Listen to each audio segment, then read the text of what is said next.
unto me. For every valley you used to strengthen I don't deserve your love, your tender mercy. If not for your grace, if not for your grace, where would I be? I stand amazed at your glory. I stand amazed at your strength. I stand amazed at your strength. I stand amazed at your power. I stand amazed at your power. So amazing. So amazing. Amazing. Amazing. I stand amazed at your glory. I stand amazed at your glory. I stand amazed at your strength. I stand amazed at your I strength. stand amazed at your power. I stand amazed at your power. So amazing. So amazing. Amazing. So amazing. Say so. So amazing. Amazing. Amazing. So amazing. Amazing. Amazing. Say so. So So amazing. amazing. Amazing. Oh. So amazing. Amazing. I stand amazed at your I glory. stand amazed at your I glory. stand amazed at your I stand strength. amazed at your God, strength. we stand amazed at your I power. stand amazed at your So power. amazing. So amazing. Amazing. I stand amazed at your I glory. stand amazed at your I glory. stand amazed at your I stand amazed at your strength. I strength. stand amazed at your I power. stand amazed at your So power. amazing. So amazing. Amazing. Say Amazing. so. So amazing. Amazing. Amazing. So amazing. Amazing. Say it again. So. God is truly amazing. God is truly amazing.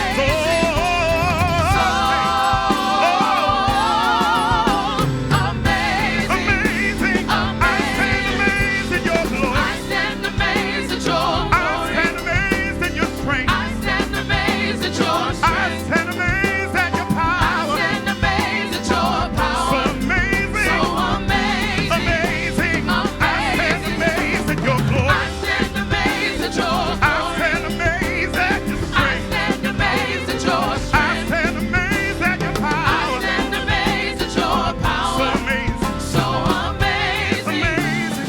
I stand amazed at your glory. I stand amazed at your glory. I stand amazed at your strength. I stand amazed at your strength. God, we stand amazed at your power. I stand amazed at your power. So amazed. So amazing. Amazing. Amazing.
And I think to them it felt like experience. And they appreciated the experience after Benjamin, whom they said was too young. So then I think I felt like, I mean, she's in her 40s. She's not a child. So she's been an associate, so she knows how it is to. And I felt like if she were a man, it wouldn't be an issue. Because a man in their 40s is seasoned. A woman in their 40s, yeah. So I did feel that that's,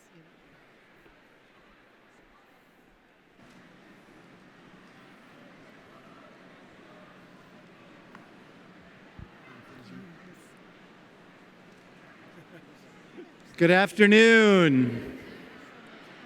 If we could invite everybody to take their seat as worship begins. what I do.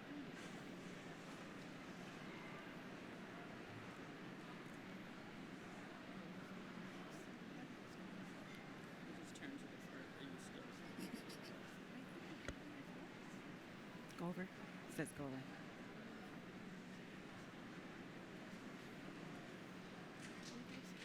Hattie Walker and Mike Gozee, elders of the Ho-Chunk Nation, who are standing in for Chief Winishek. We are gathered here on your people's ancestral land. Many of us are settlers, descended from colonizers. We acknowledge our church's complicity in the systems of injustice that keep this land from being restored to you. Though the violence and genocide against Native people across this continent cannot be undone, we desire to walk in humility, faith, and justice, to learn from you and work with you until we see a world reflecting Creator's grace and love and a just world for all. Hattie and Mike, the United Church of Christ asks the Ho-Chunk Nation, may we meet here on your people's ancestral land and conduct the business of the 32nd General Synod of the United Church of Christ. That's it. I mean, we're going to have to make a. Good evening, everyone. It's good to see everybody here. My name is Patty Walker, and I'm an elder with the Ho-Chunk Nation. Unfortunately, Chief Winishek could not be with us this evening. He has other traditional duties that he had to attend to, so he sends his regards to this conference, to the General Synod. I am Mike Gozee. I am an elder of the Ho-Chunk Nation. I'm a member of All Nations Indian Church, UCC in Minneapolis, Minnesota, and I'm on the Executive Council of the Council for American Indian Ministries of the UCC. Throughout the history of this land, we've always shared it with other tribes, nations, fur traders, settlers, and other people. It is my honor to welcome you to the convening of the 2019 General Council. The land that we have assembled on is the historical land of the Ho-Chunk Nation and holds all the gifts of God's presence. Throughout history, we have continued to share this land, and all we ask is that you respect the land in all of its splendor. It does my heart good to see the youth from the American Indian Community School here in Milwaukee to share some of our cultural traditions and our dance and song with you.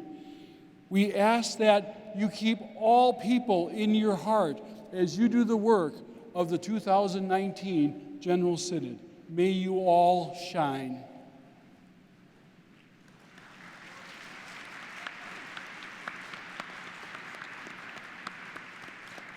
Thank you. May it be so, and we ask God to help us.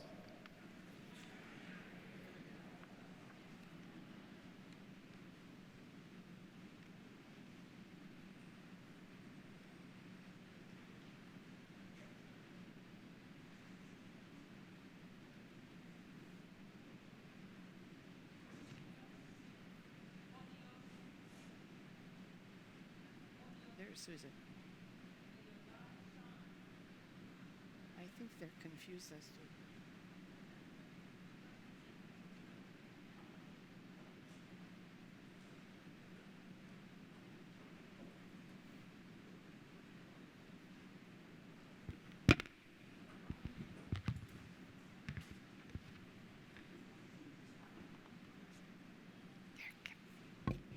Oh Dios, may your light shine, que tu luz brille on us today, people gathered in this place.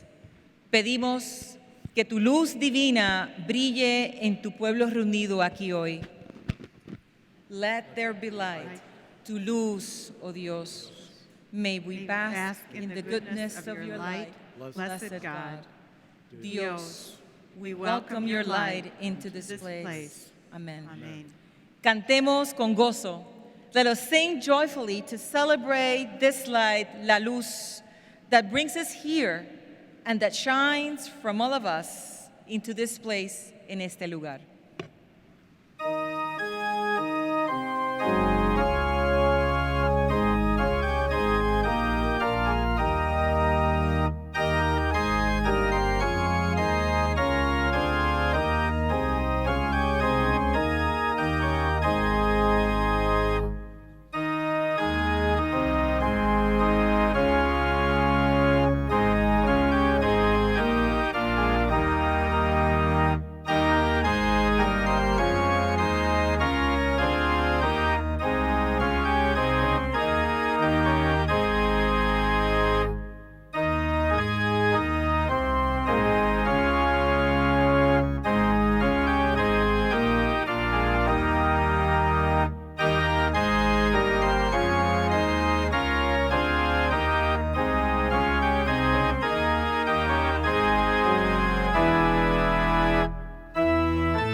Be seated.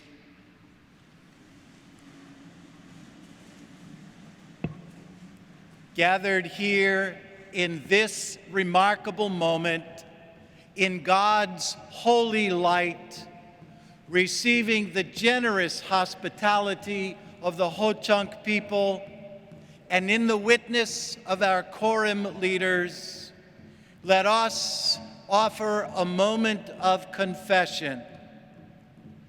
We confess to complicity in the sins of colonialism, slavery, and genocide.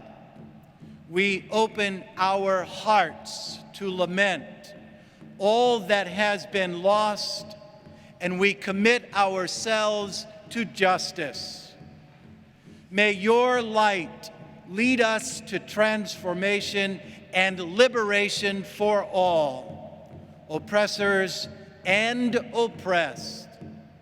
Oh Dios, Shine on us your light, Lose of restorative justice. History recalls that throughout modern times, the actions of church leadership have cooperated with economic and imperial decisions.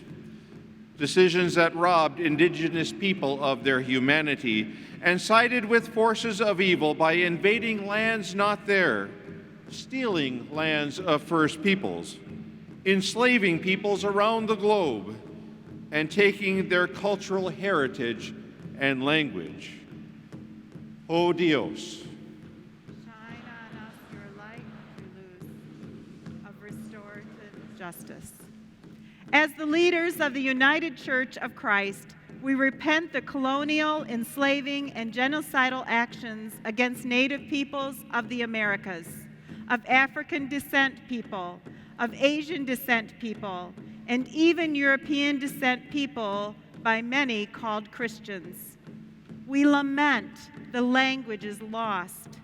We lament the lives of those killed as a result of the action or the silence of the churches.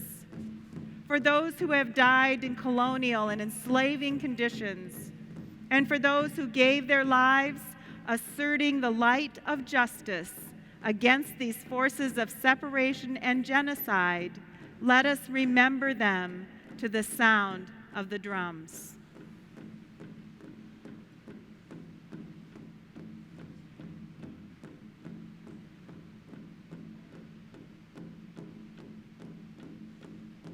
O Dios, shine on us your light, Toulouse, of restorative justice. even now, this evil legacy has power in our midst.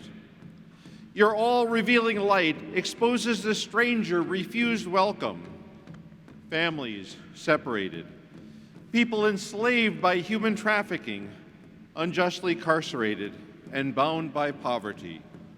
Your unflinching light exposes invisible structures supporting white privilege. We all require the light of your liberating love. Oh Dios. Shine on us your light, Toulouse, of restorative justice. Centered in our faith and in your light, Toulouse, we commit to ways that honor and preserve your creation in its wonderful diversity, hundreds of languages, cultures, and ethnicities through which your children, communities, and societies express their identities, their love for all of your people, and find ways to praise you. O Dios, shine on us your light, Toulouse, of restorative justice.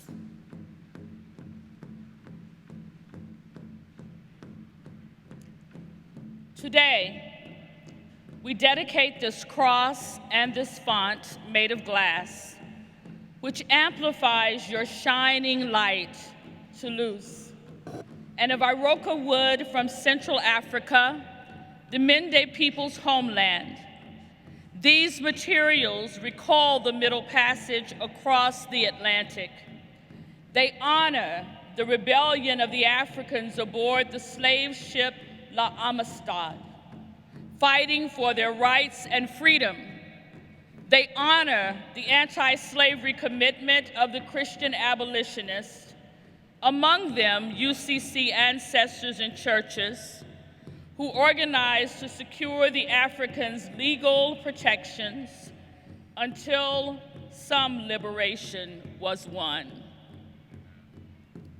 Jesus invites us to take up the cross of transforming love and liberating justice, to be the people of the way and the light, O Dios. May this cross remind us that we are your hands and feet, your light wherever we go. Jesus invites us to baptism's community, where we may die with Christ to be reborn into a new creation of grace, freedom, forgiveness, and hope.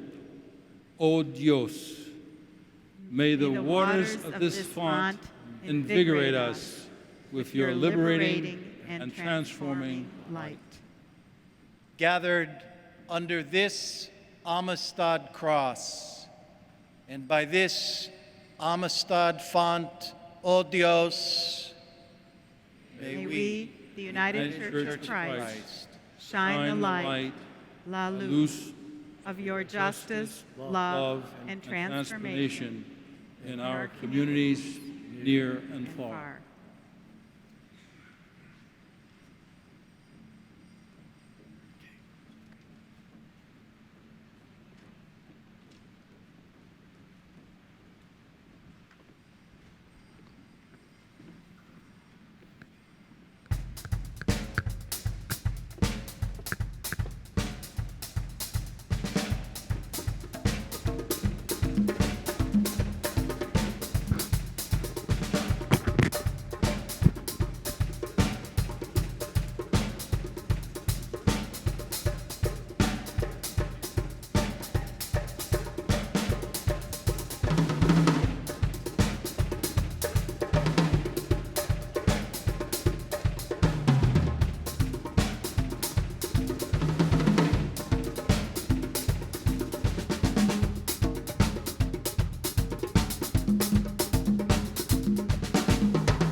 The light of Christ, la luz de Cristo grows stronger among us. Entre todas y todos aquí reunidos, let us welcome, démosles la bienvenida y decirle que sí a los portadores de la luz. Let's welcome the bearers of the light.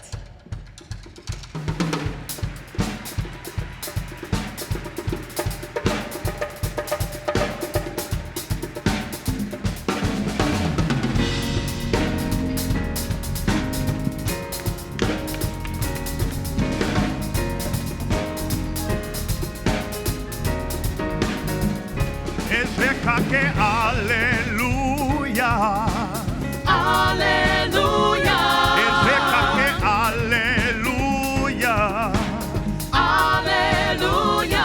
Solo como disericolule. Aleluya. Solo rocolana leti o kumpupo. Aleluya. Fuororulo pinada undaro. Baba mini Olúwa mini arúgbó òjò olódùmarè.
As beloved children of God, we are bearers of divine light. The light, la luz, Luis, that created our being moves love toward justice, compassion toward resolve, and joy towards wholeness. This light breaks down walls that keep us in the bondage of oppression and prevent the light of God from shining through. Let us unleash this beautiful divine light that flows among us and weaves us into community. Holy Spirit, divine light, descend from the heavens and envelop us from Mother Earth in a unique embrace. God, fill us with your light to luz, your unconditional love to amor. Every cell and breath of our bodies was created in your image. You are a healing and empowering energy, sometimes quiet, sometimes boisterous, that propels us into prayerful and Christian actions. Take a moment and feel the slide enveloping you. A ti. Welcome it. Dile que sí. You, tú, were made from this light, de esta luz. We are also bearers of this light, de esta luz. Taste and see it, so that you may shine like a diamond wherever you go, as God wills. Full of this light, repletos, llenas, let's share and recognize this light, esta luz, in each other. In a few moments, we will ask you to stand as you are able and turn to someone next to you and say, "You are the light. I am the light. We are the light. Tunes Luisa, Yesem Luisa, Menkeng Luisa." Tú eres la luz, yo soy la luz, somos la luz. You are the light, I am the light, we are the light.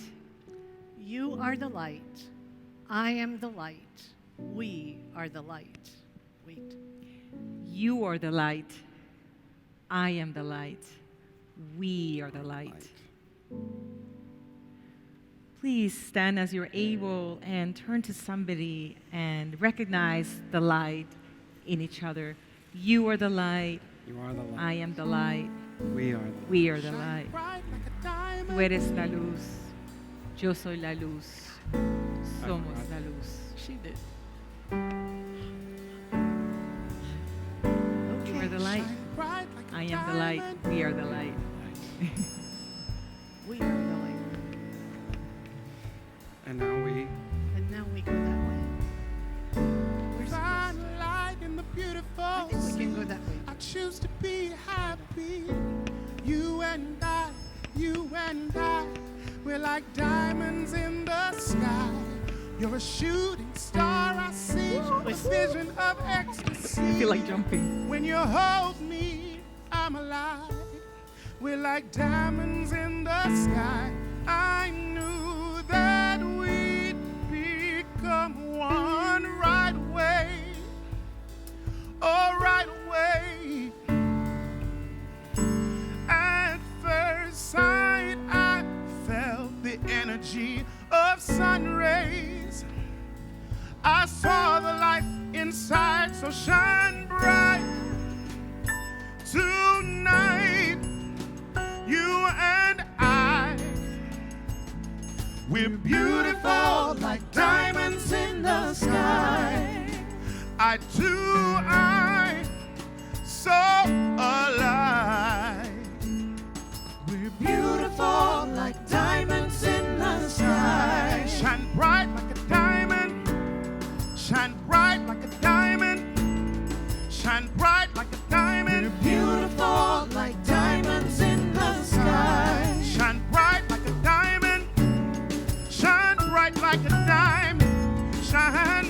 like a diamond. Beautiful like diamonds in the sky. Homes rise to the universe as we lift this verse. Feel the warmth, we'll never die. We're like diamonds in the sky. You're a shooting star I see, a vision of ecstasy. When you hold me, I'm alive. Oh, we're like diamonds in the sky. I knew that we'd become one right away. Oh, right away, yeah. At first sight, I felt the energy of sun rays. Oh, so shine bright tonight, you and I.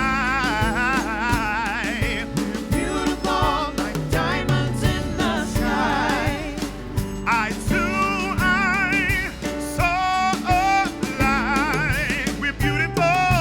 Beautiful like diamonds in the sky. So shine bright like a diamond. Tell somebody, shine bright like a diamond.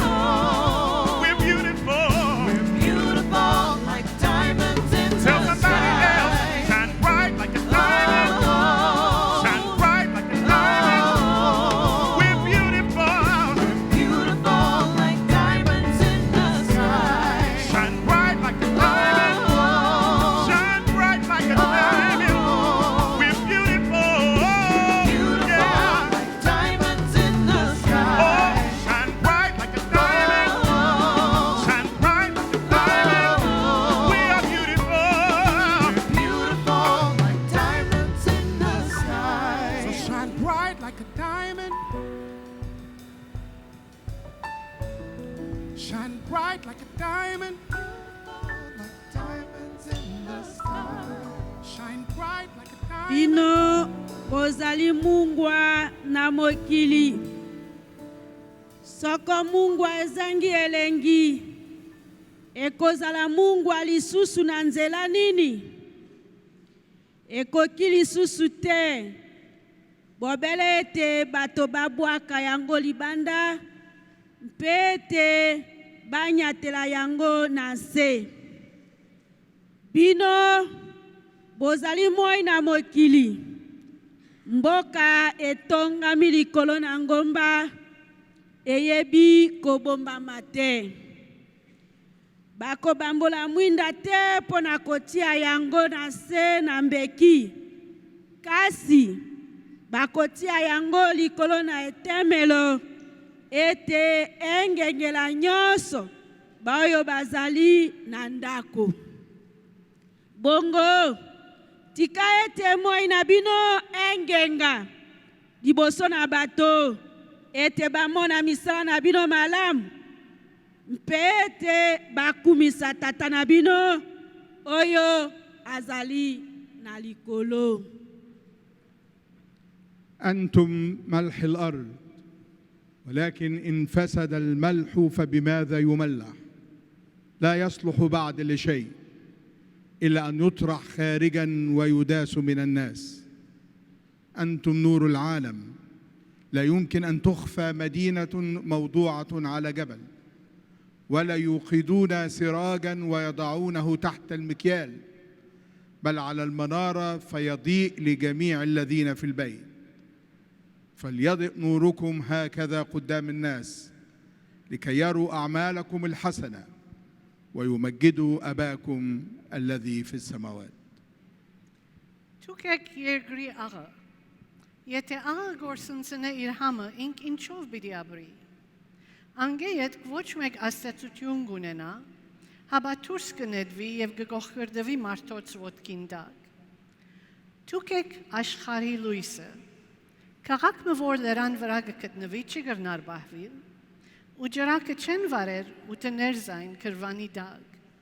Haba ashtanagi vera, vor lusavore polordan mechi egognere. Zer luisa ein besto paili martots archev, vor desnen zer pari korzere, yev parapanen astvats, vor yergikne. You are the salt of the earth.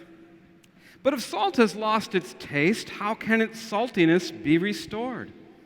It's no longer good for anything, but is thrown out and trampled underfoot. You are the light of the world. A city built on a hill cannot be hid. No one, after lighting a lamp, puts it under a bushel basket, but on the lampstand, and it gives light to all in the house.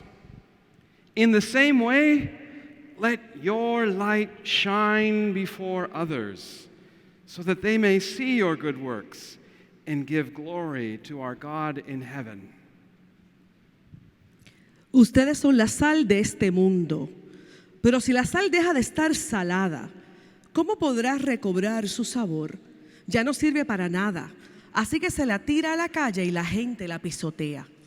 Ustedes son la luz de este mundo. Una ciudad en lo alto de un cerro no puede esconderse, ni se enciende una lámpara para ponerla bajo un cajón. Antes bien, se la pone en alto para que alumbre a todos los que están en la casa. Del mismo modo, procuren ustedes que su luz brille delante de la gente, para que viendo el bien que ustedes hacen, todos alaben a su Padre que está en el cielo. Amén.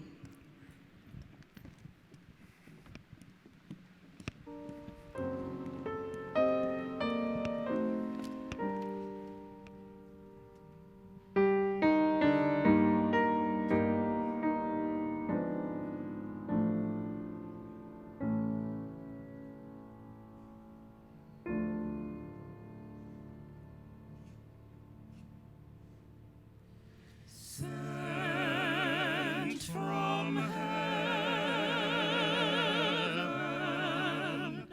thy rays were given on great and small to shine, O light divine. May soul in sorrow's night see the heavenly light, the blessing to all creation. Lead us to our salvation. All those whose feet may falter, lean unto the sacred altar. Oh, shine from above, divine light of love. Show us the way unto our God, we pray. Thou, our beacon and guide, shalt be. Light divine, we praise thee.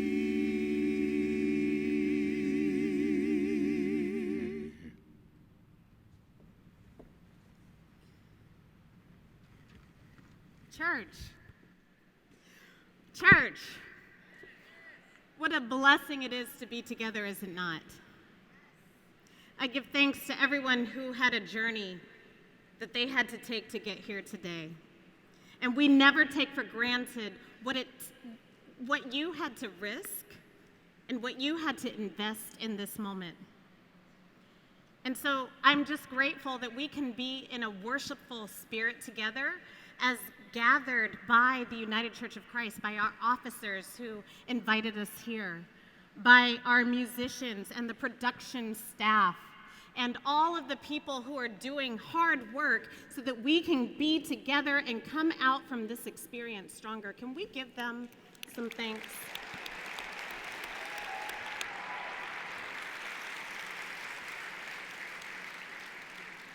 for sure I do.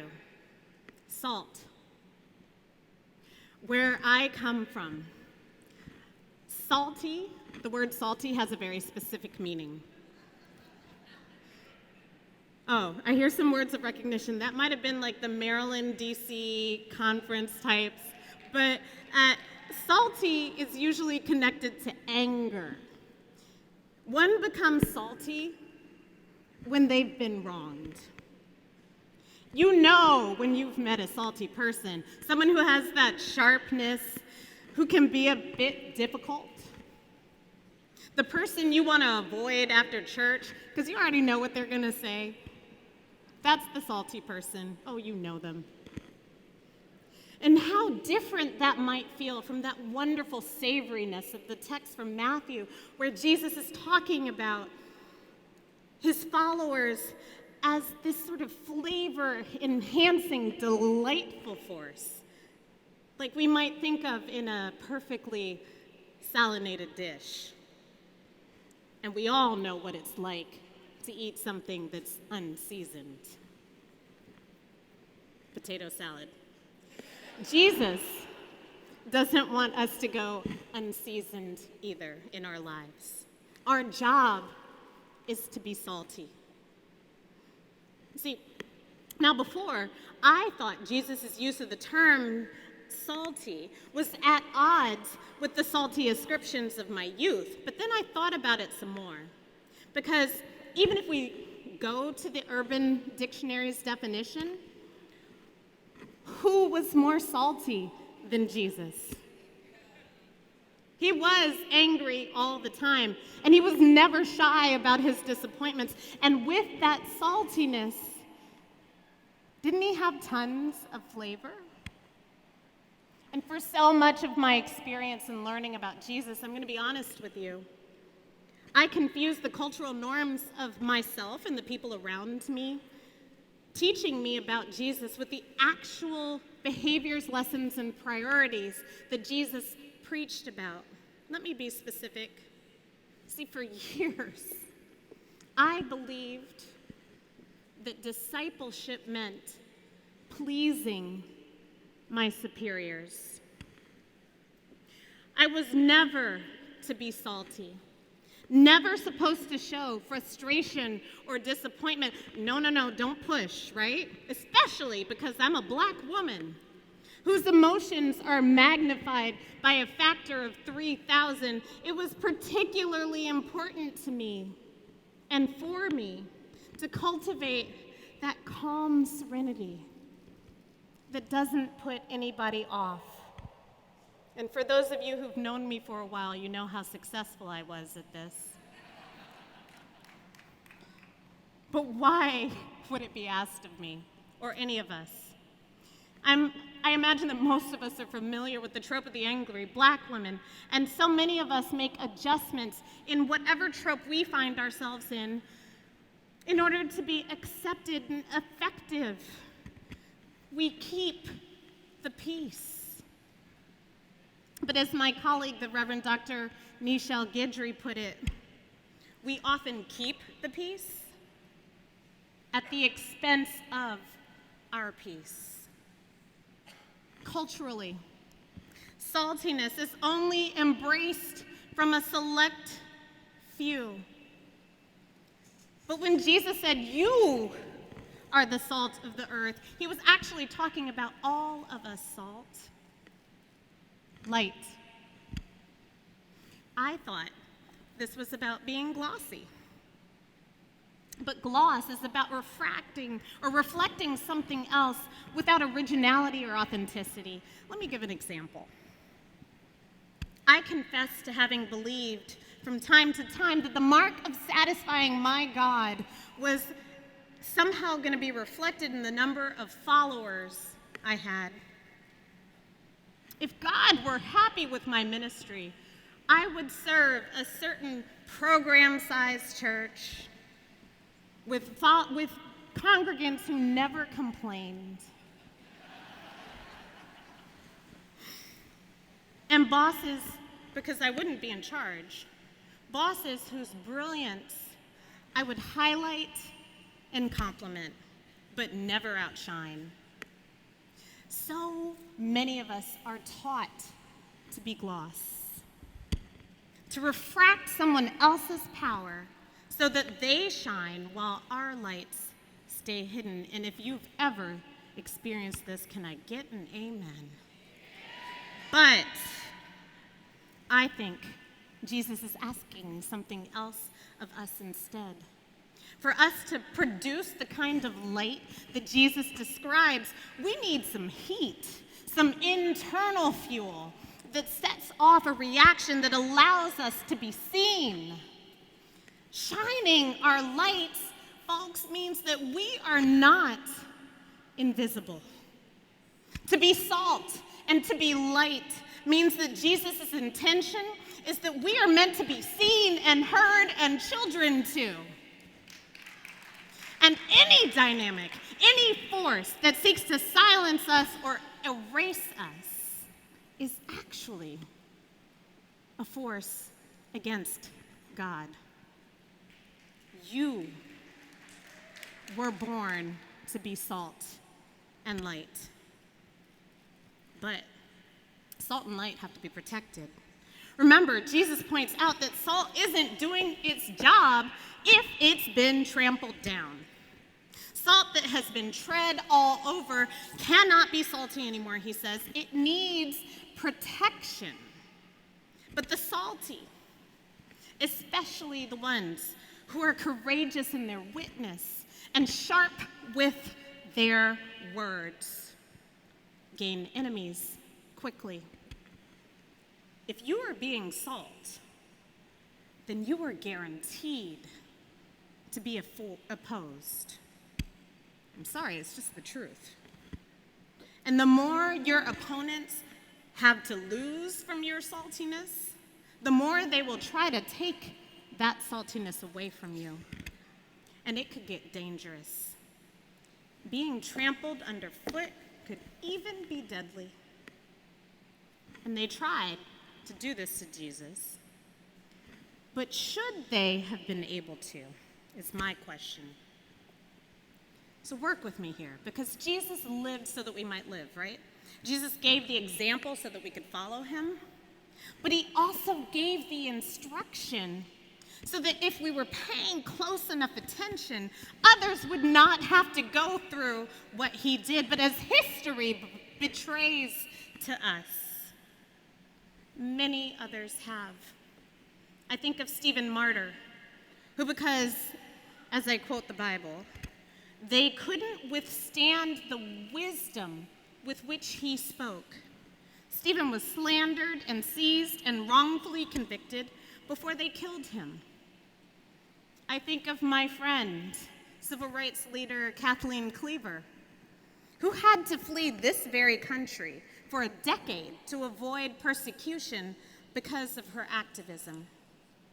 I think of Dr. King and the 40 other, as we call them, civil rights martyrs, who were taken down for standing up, and here you see my Lynn's beautiful memorial to them at the Southern Poverty Law Center.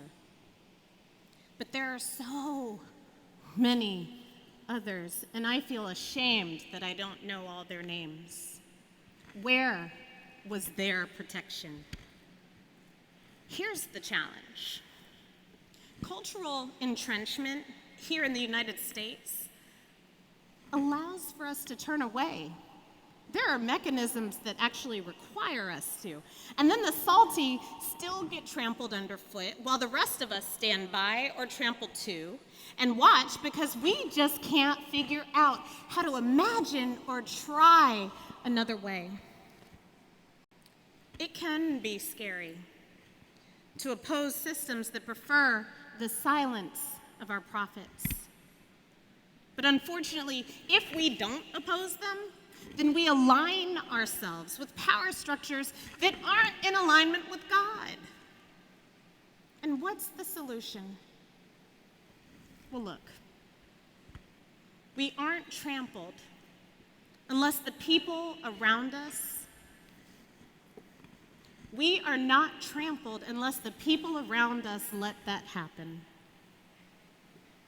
We wouldn't know this violence if there weren't something about this that we tolerate Jesus' followers and the crowds back in his day were legion, y'all. They allowed for his suffering because they couldn't imagine, summon, and plan a better way of protecting him. Ask me how I know. But here's the thing. If we want salt to be salt and light to be light all over the world, then we had better protect it, y'all. Every one of us was born to be seen and heard, and this will not work without strategic, consistent, cross-generational, transnational, pro-God's creation, gender-expansive, global, communal protection.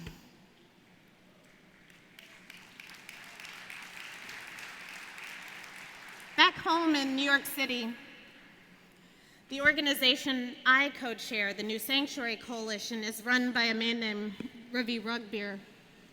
You may see his face on the screen at some point. And a little while ago, at a routine check-in with Immigration and Customs Enforcement, my best friends, they decided to cuff him,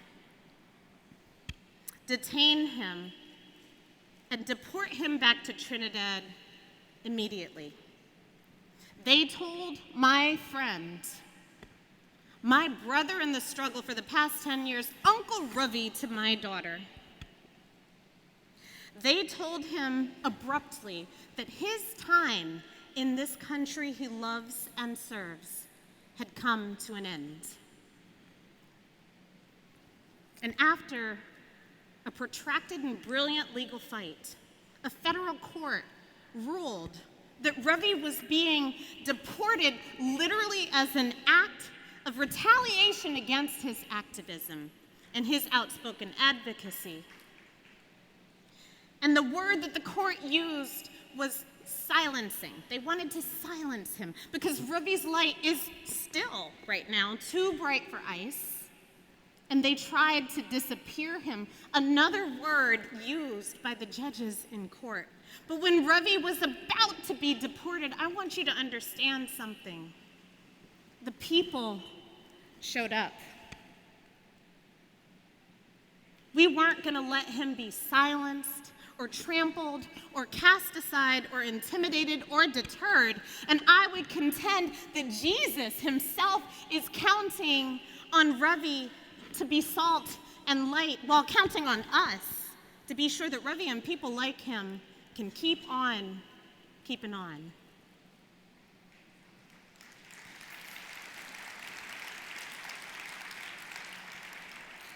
Even I have faced a little bit of this myself. Some of you know my story or something of my story, but with a number of many other clergy, some who are in the room right now, when we learned about the migrant caravan, we said we're going to do what we can to take our skills and our gifts down to the southern border as people are coming, facing death at home and Lord knows what on the way. And maybe here in the States where we know that we have rights and protections for them, we can offer something better. So we set up something called the Sanctuary Caravan and went down and brought tons of y'all, thank you if you came, and so many others from all kinds of other denominations to do a pro se clinic. Pro se meaning for yourself, where we taught people how to argue for themselves because we don't have enough immigration lawyers to make this work. And because of my work and because I tend to be out in front of this, I wound up on a list called Operation Secure Line, a secret political hit list that we learned about because of a whistleblower, where literally within government documents, as I present my passport to the people who take it when I try to cross the border, they see crosshairs across my face. And I'm just a pastor who went down and prayed with people, with some of y'all, officiated some weddings for people who in their home countries didn't have enough money to make it work. And because of that work, and because I spoke the truth about what the true crisis, which is manufactured at the border, was, as opposed to letting the government, under its current ways, define that, I wound up on their political hit list. And so facing this with many other people, they look to monitor and to honor and to define the truth and to stop us from doing the same. But they won't be stopping me, and they won't be stopping any of us, because the world is counting on each of us to protect our light. And it just makes me think, when will Christians actually start protecting light?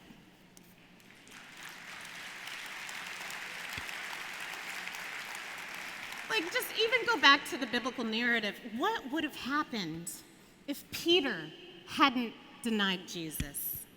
Why were the women and the beloved disciple the only ones at the cross? Imagine if they had stood up for Jesus when they came to arrest him. What if, after they killed him, the streets were filled with Jesus' followers? Why did he have to die so alone? Just remember this. Burning bright requires a whole lot of fuel. To be light, we need kindling. And being light means shining for others. But if we don't shine for ourselves, it can't last, and it might wind up being somebody else's loss. Salt and light. I believe that you have already been given the revelation of what it takes for you to be salt and light in this particular time, in your particular circumstances. And chances are that for you, like me, that requires some pretty big changes in your life. And a piece of it is in your control, but the rest of it, though, it's about us. It's the collective we. The we that will offer the protection so that no one will ever be trampled underfoot or crucified or deported to their torture and deaths or gunned down in their schools or on their stoops or shamed for who they are and who they love or shackled for their body's labor or silenced or erased or eradicated because their call was too inconvenient to hegemonic power.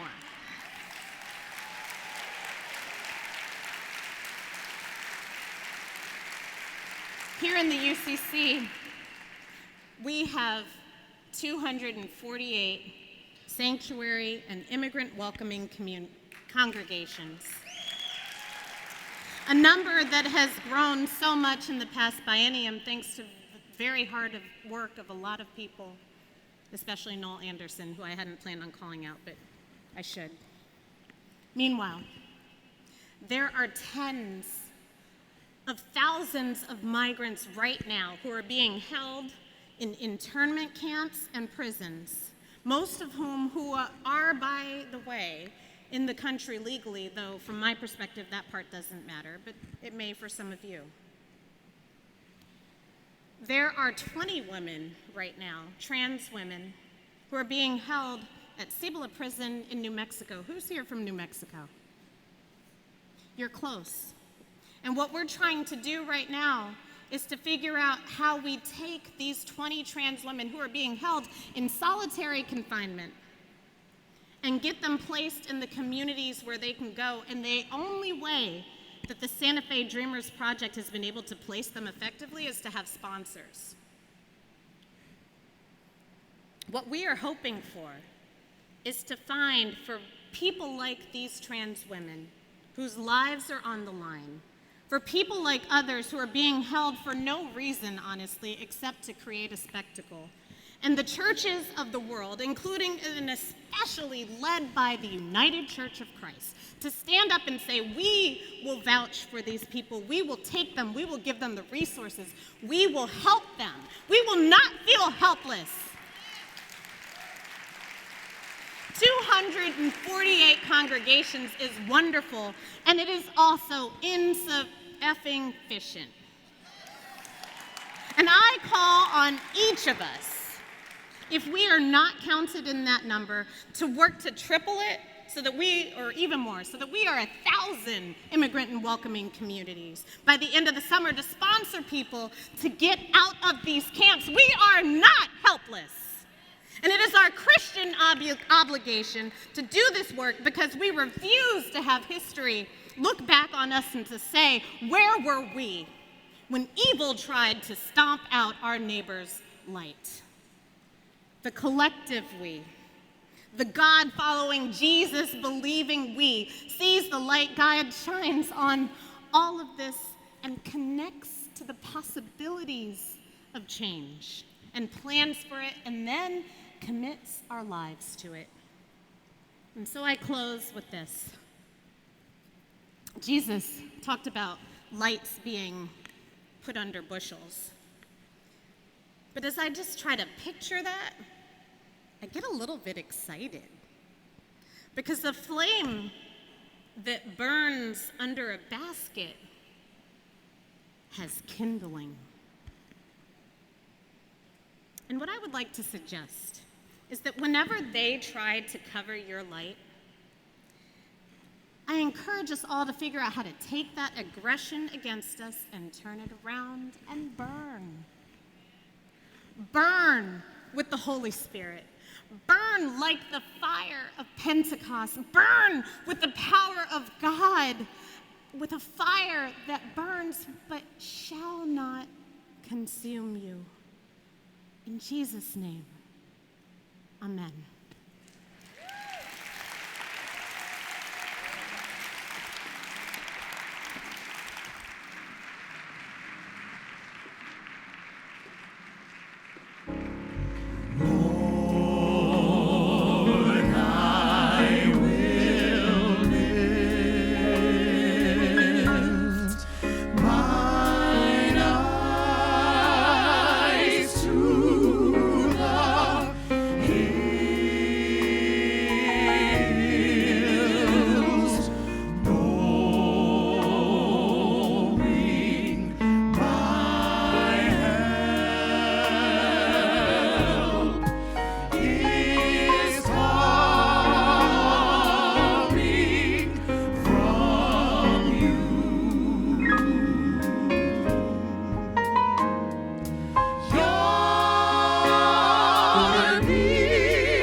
Since the Promised Land, God's people have been called to respond to the gracious bounty of God's hand with an echoing gracious bounty that springs from the lives we lead.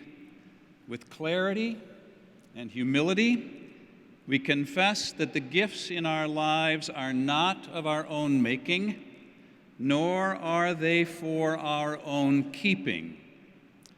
We are commanded to share of what we have for the increase of God's work in this world. This afternoon's offering will be divided between two mission projects here in Milwaukee. The first is the Guest House of Milwaukee. The mission of the Guest House is to provide shelter, housing, education, and services to Milwaukee's homeless who seek to transform their lives with dignity and purpose. In 1982, the shelter opened at the site of the former Frieden's United Church of Christ. Currently, 86 men find shelter each night at the guest house as they work toward permanent housing, a family-supporting income, sustained sobriety, and stable mental health. The Reverend Eric Kepnick is now the first spiritual care specialist at a homeless shelter in these United States. Our second mission project is the Milwaukee Women's Center. The mission of the Women's Center is to provide innovative, culturally competent, holistic care that will empower women, men, and children to live safe, independent, and healthy lives. Since 1980, the Women's Center has offered services for those whose lives have been affected by domestic violence, addiction, mental health issues, homelessness, and poverty. Shelter is offered for 135 adults and 210 children. Support is offered for abused women over the age of 50. There is a program for men who have abused their partners, and the Fatherhood program educates men on how to be better parents. We encourage you to make a generous offering to these two missions that strive day in and day out to shine the light of God by making life better for the people of Milwaukee. As our offering is received, we ask that it be blessed by the God whose vision is light and whose work is love. Let us rejoice in being able to offer our gifts.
All the earth will sing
your glory. Live for your glory. Come on, is anybody trying to let their lives glorify God? Come on, God be exalted. God be exalted. God be exalted. God be exalted. In everything. In everything. We live for your glory. We live for your we live for your glory. Live for your glory. God be exalted.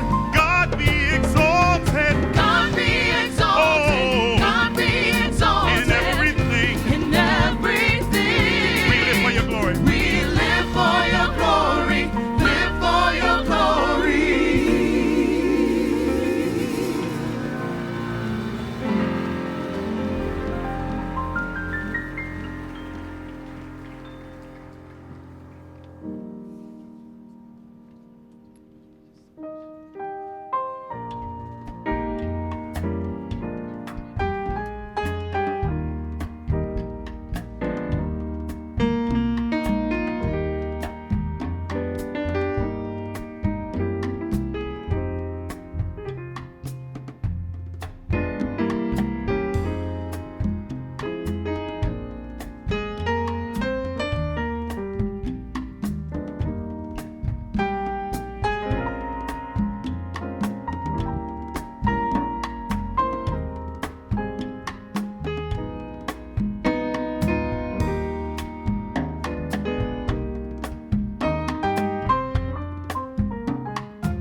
Yo quiero ser, Señor amante, como el barro en las manos del alfarero. Toma mi vida y hazla de nuevo. Yo quiero ser un vaso nuevo.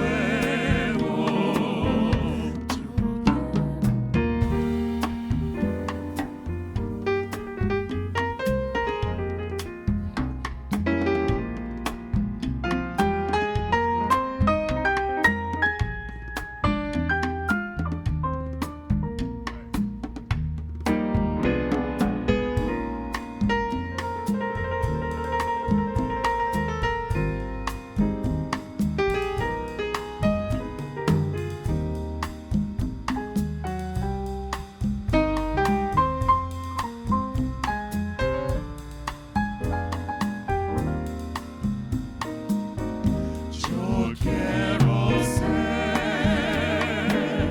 Señor amante, como el barro en las manos del alfarero.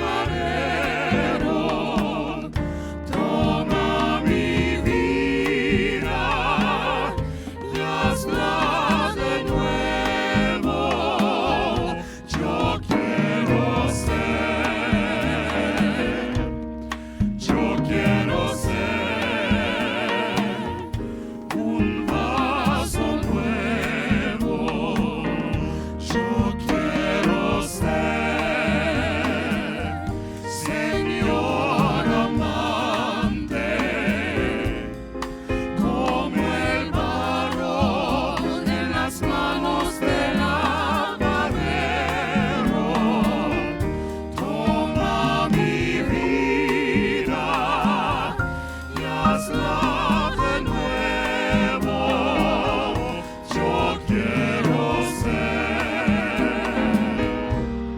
Yo quiero ser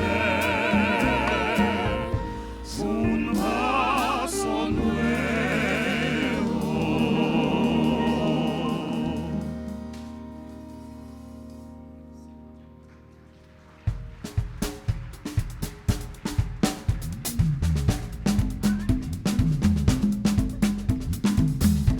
We need you to put your hands together on this. And you don't know that you know this song, but you know this song. So come on, if you would, rest on your feet.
Isn't it good to be together as church? Isn't it good to worship in our bodies and with our hands and with our eyes? We give thanks to Tia Richardson and her theological reflection over here. How beautiful. To Charles Anthony Bryant and the musicians over here. To Reverend Dr. Jeanette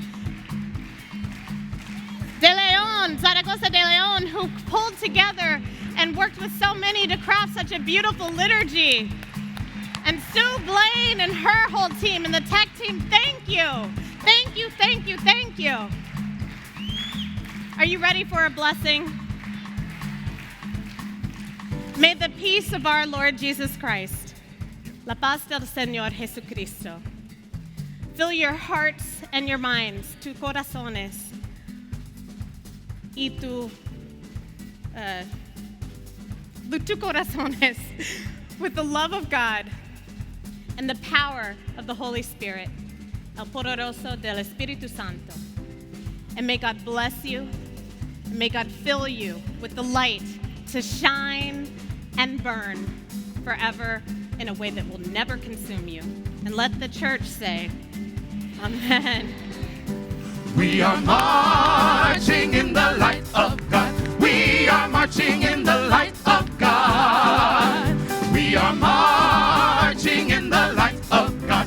We are marching in the light of God. We are marching, marching, we are marching, marching, we are marching in the light of God, light of God. We are marching, marching, we are marching, marching, we are marching in the light of God. We are working in the light of God. We are working in the light of God. We are working in the light of God. We are working in the light of God, light of God. We are working, working, we are working, working, we are working in the light of God, light of God. We are working, working, we are working, working, we are working in the light of God.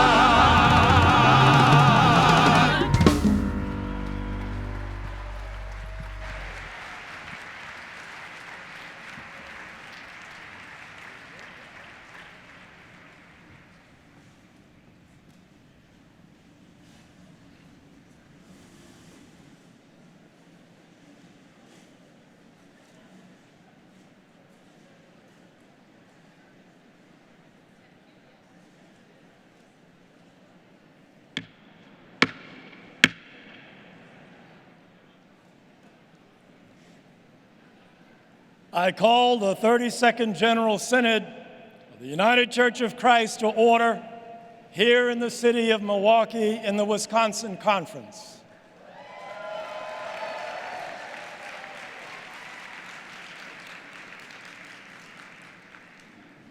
General Synod has come to Milwaukee from cities and suburbs, from rural towns, from urban areas, from large churches and small churches, from inner cities.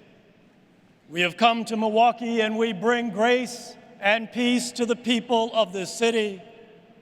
We have come to this house that has received us, and may our peace be upon this house and all those who will attend to us over the next 5 days. I am Norman Williams of the Illinois Conference.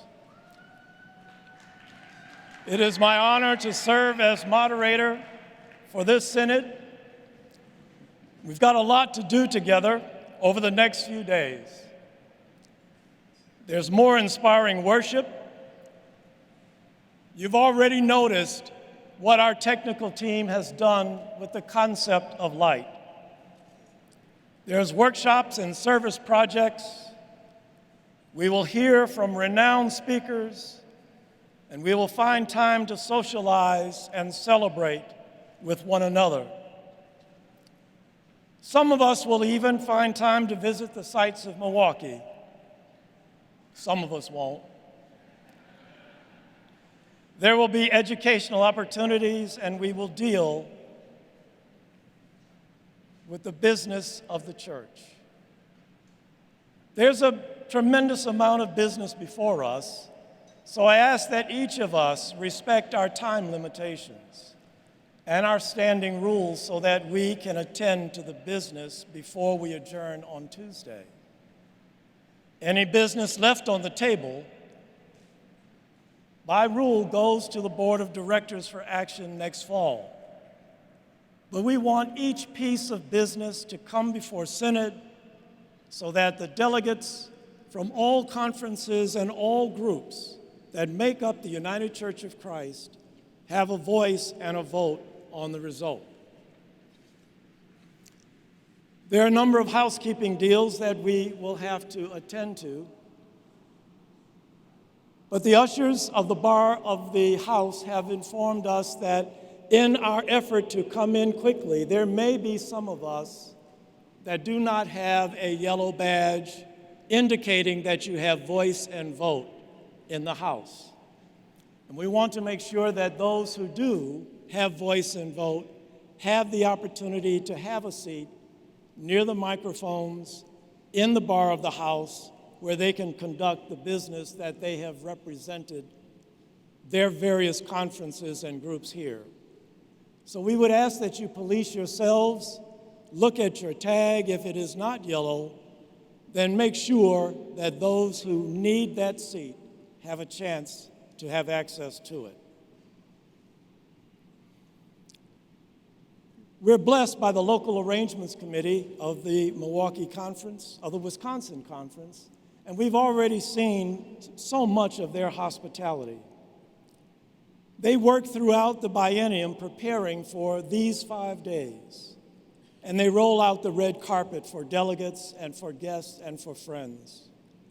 Here to extend that welcome and bring greetings on behalf of the Wisconsin Conference is Conference Minister, the Reverend France Riggert. France? Thank you.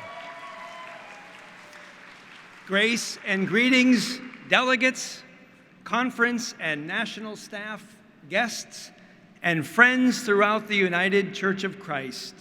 Welcome to Milwaukee, to the Brew City in the Badger State. Our 400 volunteers are delighted to host you and intend to provide extravagant Midwestern hospitality. A shout-out thank you to all of them. You will easily recognize our volunteers in their green shirts. Please let us know how we can serve and best support you. On Saturday afternoon, many of you will participate in one of our local service and educational field trips, highlighting some incredible community-based ministries. On Sunday afternoon, following worship, we are thrilled to invite you to Zeidler Union Square Park, just a few blocks south of here, for a pre-taste of Summerfest, complete with food trucks and music. We're working on the weather. While you are in Milwaukee, ride the streetcar called the Hop Free. Stroll along the Riverwalk and check out the awesome restaurants in our historic Third Ward. So 2 years ago in Baltimore, I stood before you in a leather jacket as the Franz, recalling that memorable 1970s and 80s sitcom Happy Days, set right here in Milwaukee, as was its spin-off show, Laverne and Shirley. Indeed, the bronze Fonz statue is literally 3 blocks away, just across the river. In that little skit, we quickly turned from an attitude of cool to a spirit of contrition, expressing deep concern about the economic disparities and the vast racial inequities here in Wisconsin's only major urban center. We said to you that day, the only way we could commit to hosting General Synod 32 with a collective, faithful conscience was if we simultaneously committed to some serious work on the justice issues of our time. Over the past 2 years, many of the 218 congregations that comprise the Wisconsin Conference UCC have undertaken the soul-searching work of confronting the privilege and power vested in a culture of white heteropatriarchy. We can't deconstruct it until we understand it and begin to own it. Our congregations have engaged in sacred conversations on race. We have read Evicted and Dear White Christians and The Cross and the Lynching Tree. We have studied the doctrine of discovery, resoundly repudiating it and acknowledging the need for reparations of some sort for our First Nation and African heritage people. We have put forth resolution on sexual violence. We continue the push for gender and identity equality and declare ourselves an immigrant welcoming conference.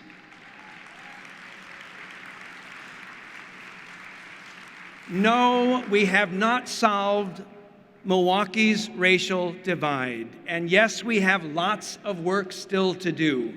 But we have more honestly than ever before reckoned with our own prejudices, confessed our own complicity, and proclaimed a louder voice of advocacy for those who suffer systemic marginalization. It is in this spirit of the just loving Jesus that we humbly and heartily welcome you. May your experience here in Milwaukee be rooted in faith, rich in culture, and renewing in UCC kinship. Joyful blessings upon your stay. Thank you.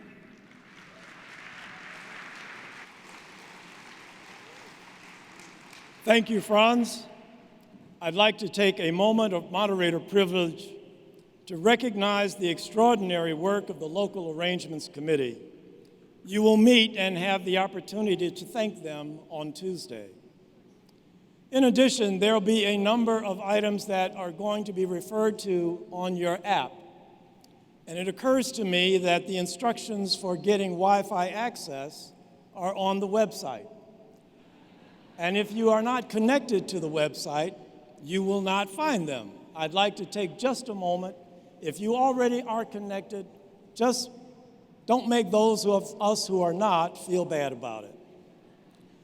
If you go to your Wi-Fi access, you will look for GS 2019.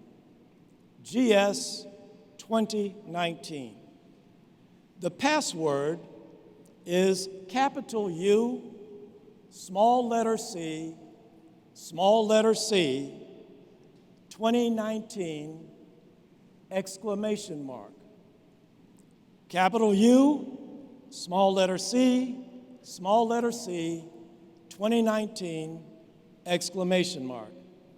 I can reassure you that I tried it, it works, and if you have trouble, the neighbor next to you, I'm sure, will not. Joining me in the duties of moderating Synod is my colleague, the Assistant Moderator of the Synod, the Reverend Penny Lowes of the Michigan Conference. Penny and I will be sharing the podium during this meeting. There are some other Synod leaders that you will also need to know. On the stage with Penny and me is the Honorable Denise Page Hood, who will serve as our stage parliamentarian. Also on stage with us is the Reverend Corey Larson, who is our agenda coordinator. Corey is the person who keeps us on time and makes sure all of the work of Synod is accomplished. But he's going to need your help, just as I mentioned a few minutes ago.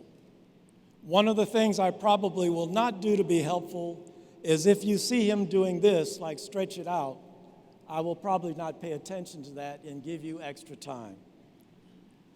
Our floor parliamentarian out in the center aisle, right toward there, is the Reverend Dr. James Olson of the Illinois Conference. Jim will work with delegates who have process and procedural questions during the business sessions. The administrator of the General Synod is Valerie Smith. Valerie and her team have been working on this meeting for over 2 years, and they're already working for the next Synod in 2021. You're likely to see Valerie and her staff throughout this Synod, making sure that our work goes as smoothly as possible. The other person you will need to know is David Anderson, the head of the committee process team. They manage the business of Synod. Later in this afternoon, there will be an opportunity to present new business to Synod. In the event there is new business, those bringing it will need to meet with David at the conclusion of this session, right there on the floor in front of the podium. That's where David is standing right now. Many of the leaders I mentioned comprise the Synod Agenda Coordinating Committee. That committee will meet during the course of the Synod and will make adjustments to the agenda that may be required.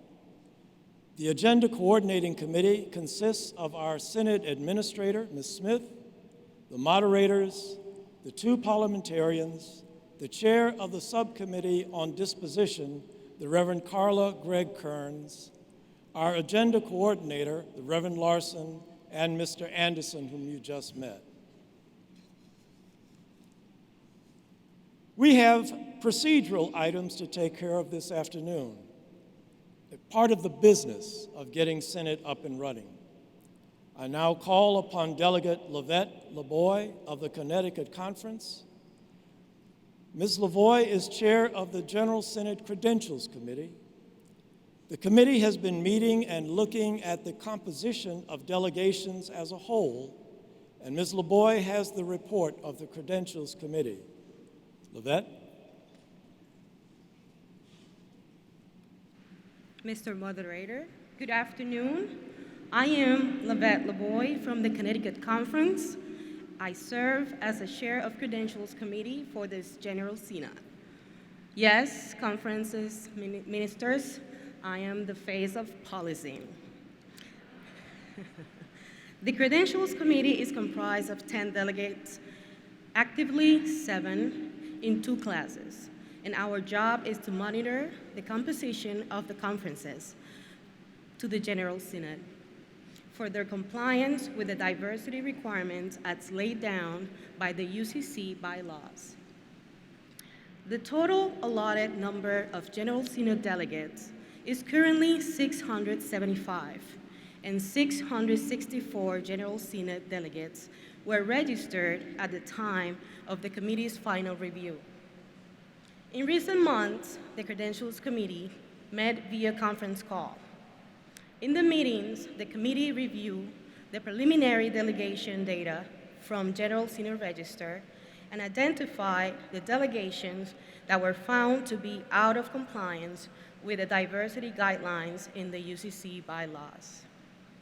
Letters with particular recommendations for diversity improvements were distributed to those conferences, and all made a good faith effort to become compliant.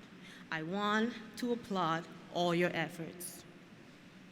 In the final meeting, which took place close to when conference registrations had been fully finalized, the committee reviewed the delegate data from General Synod Register and agreed to recommend that the delegation as a whole be declared in compliance.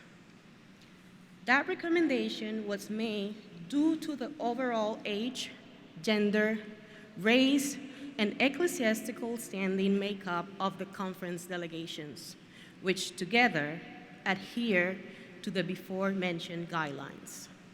Specifically, the Credentials Committee is pleased to report that the delegation as a whole is in compliance with UCC Bylaw 195, which pertains to the makeup of conference delegations at General Synod as a result of the following.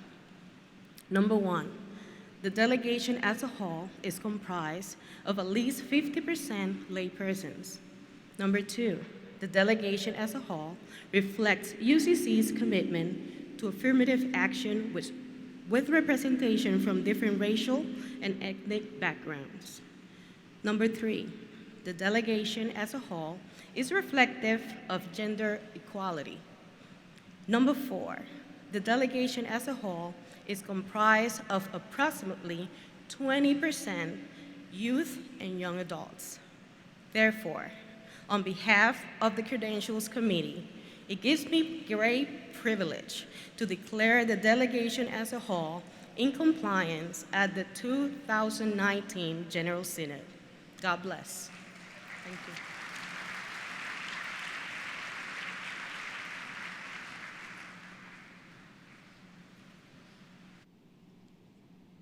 Thank you, Livette. The report is received. If there is no objection, the report of the Credentials Committee is adopted. The Registrar of the General Synod, Shamira Lemon, reports 800 association delegates who are voting delegates, 1,705 visitors, guests, and staff and volunteers from across the life of the church, 129 youth registered and participating in the Youth and Synod program.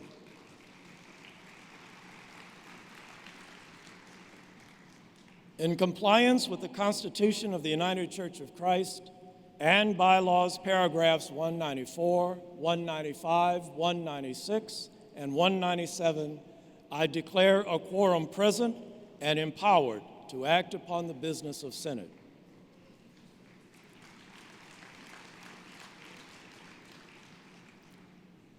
As we get into the business of Synod, there are a few housekeeping items we need to mention. Let's start first with which microphone is available for you and when to use them.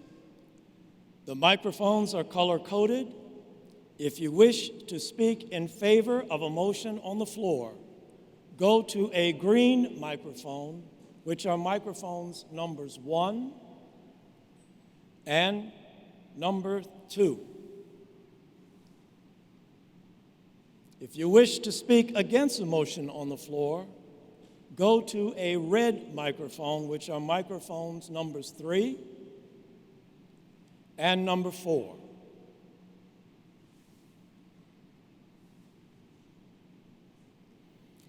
If you wish to ask for a point of personal privilege, go to a yellow microphone, which is microphone number 5. A member can raise a question of privilege, which permits him or her to interrupt pending business to state an urgent request or motion. If the matter is not simple enough to be taken care of informally, the chair then makes a ruling as to whether it is admitted as a question of privilege and whether it requires consideration before the pending business is resumed. If you want to propose an amendment or make a procedural motion, go to the white microphone, which is microphone number 6. Hold it up high. Also, if you wish to make an amendment, it must be in writing, and the floor parliamentarian will have a form available for you to do that. Microphone number 6 is right in front of the floor parliamentarian's table, as I mentioned before. The youth stewards from the Wisconsin Conference will be assisting me by notifying me of persons at the various microphones. Will the youth stewards please stand and wave, all of you?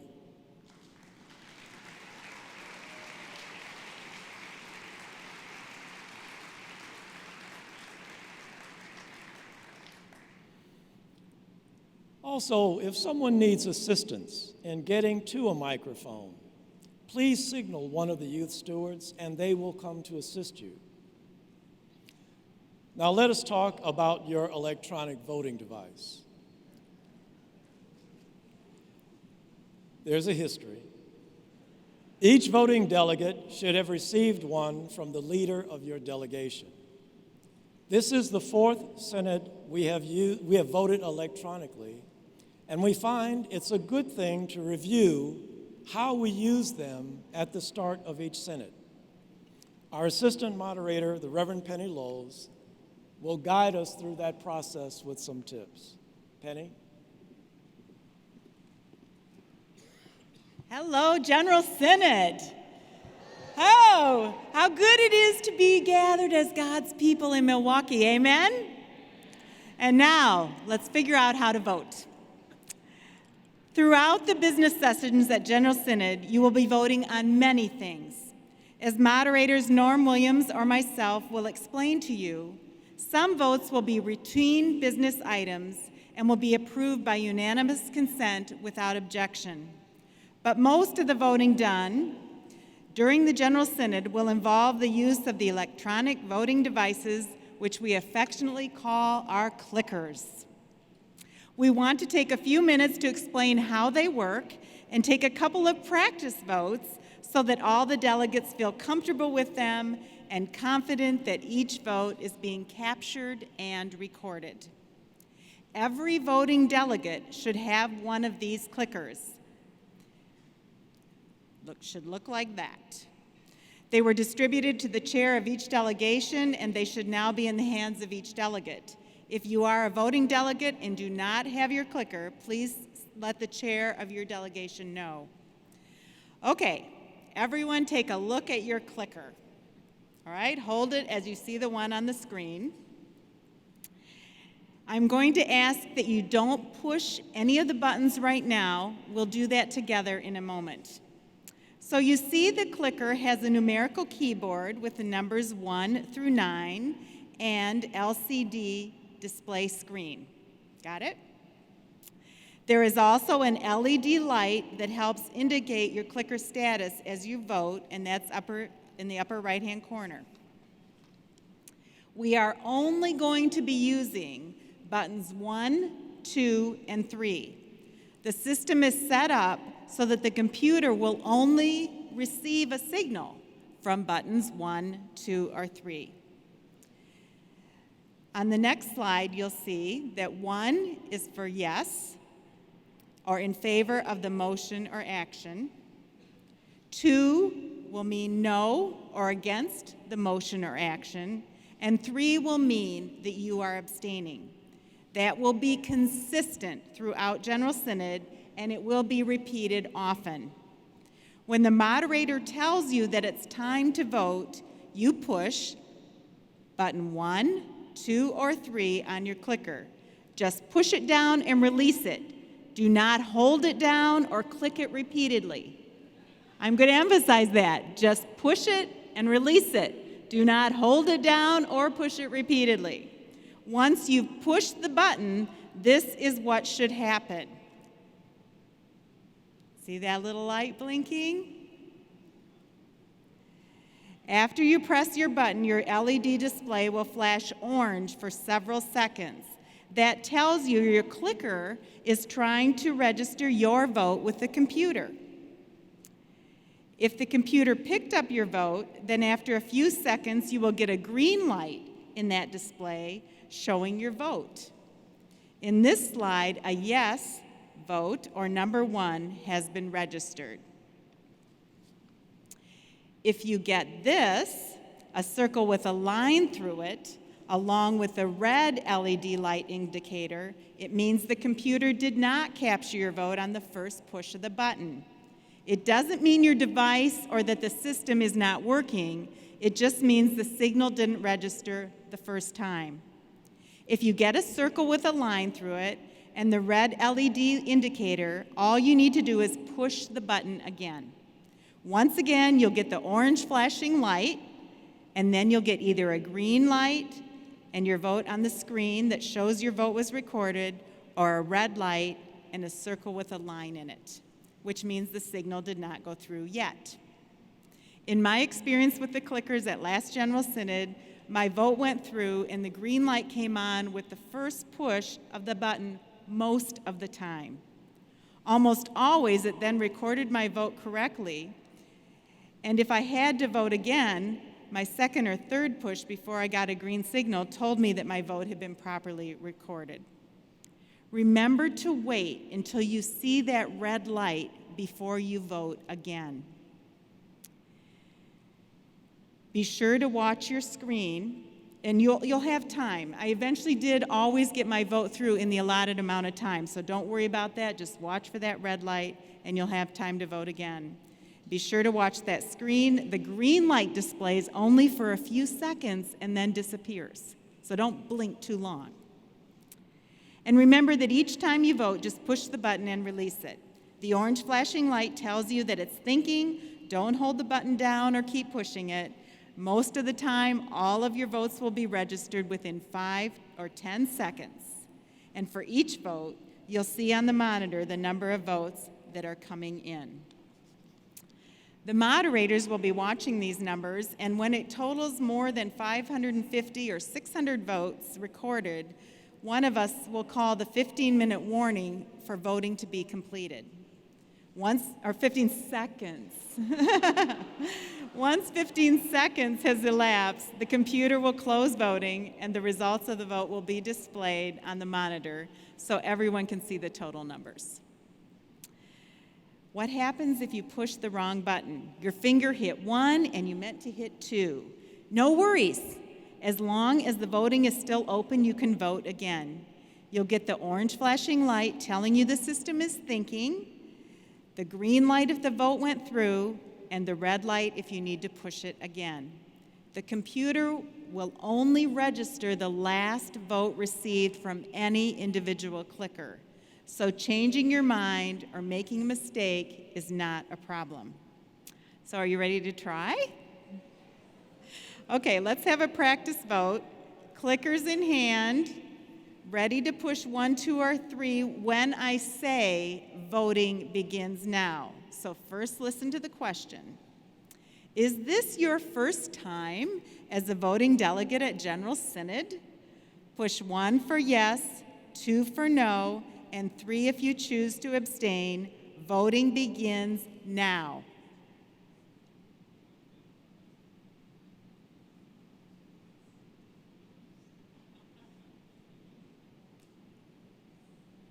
"15 seconds.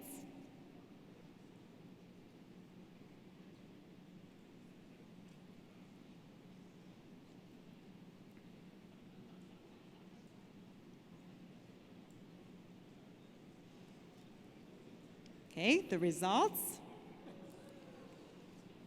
Got it? All right, pat yourself on the back. Good. I will do another one. Ready?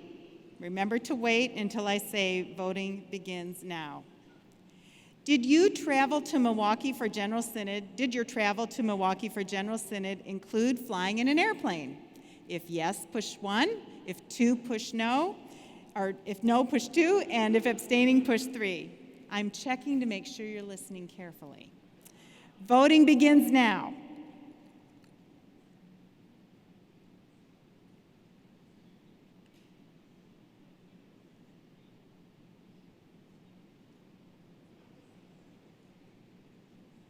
"15 seconds.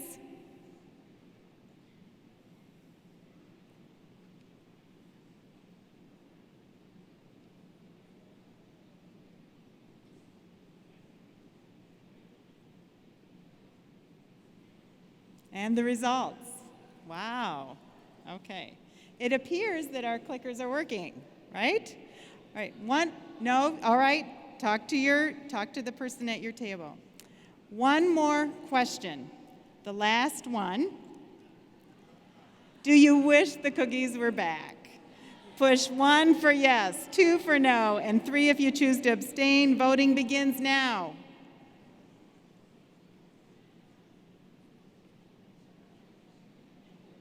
"15 seconds.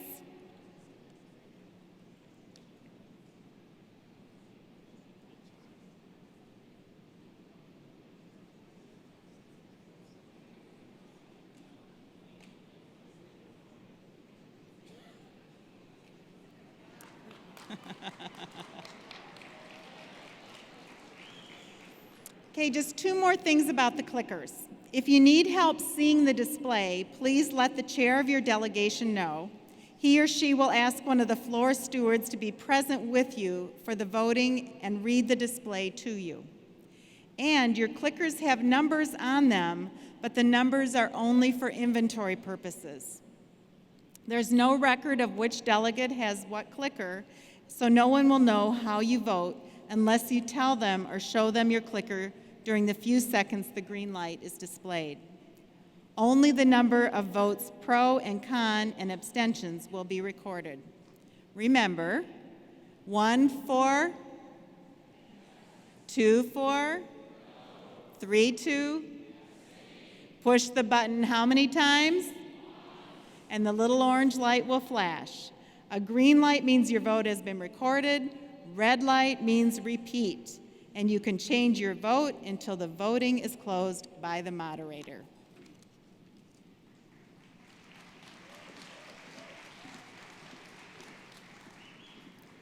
Thank you, Penny, for that wonderful lesson. The experience of our learning over the years has taught us that if the clickers are on the different frequency than Wi-Fi, then everything works better. And so we're grateful to our experience, our learning, and we're also grateful to Chicago Theological Seminary as the exclusive provider of our Wi-Fi for this Synod.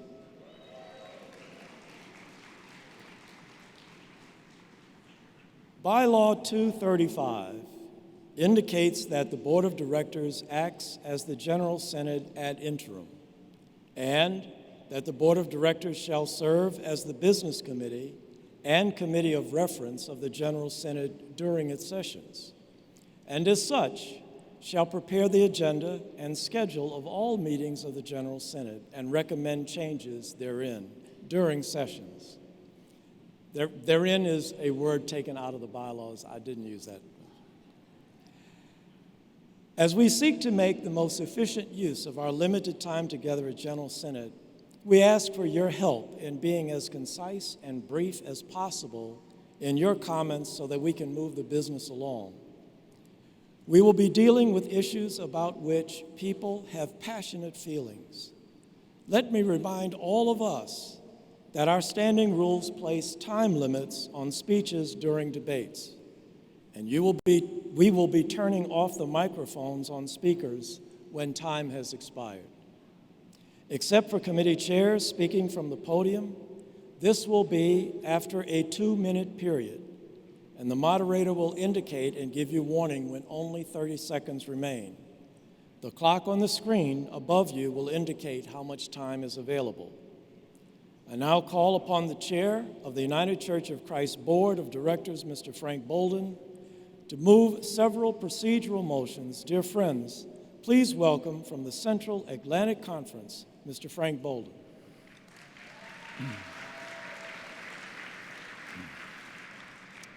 The agenda has been available for delegate review on the website and is available for the Synod app.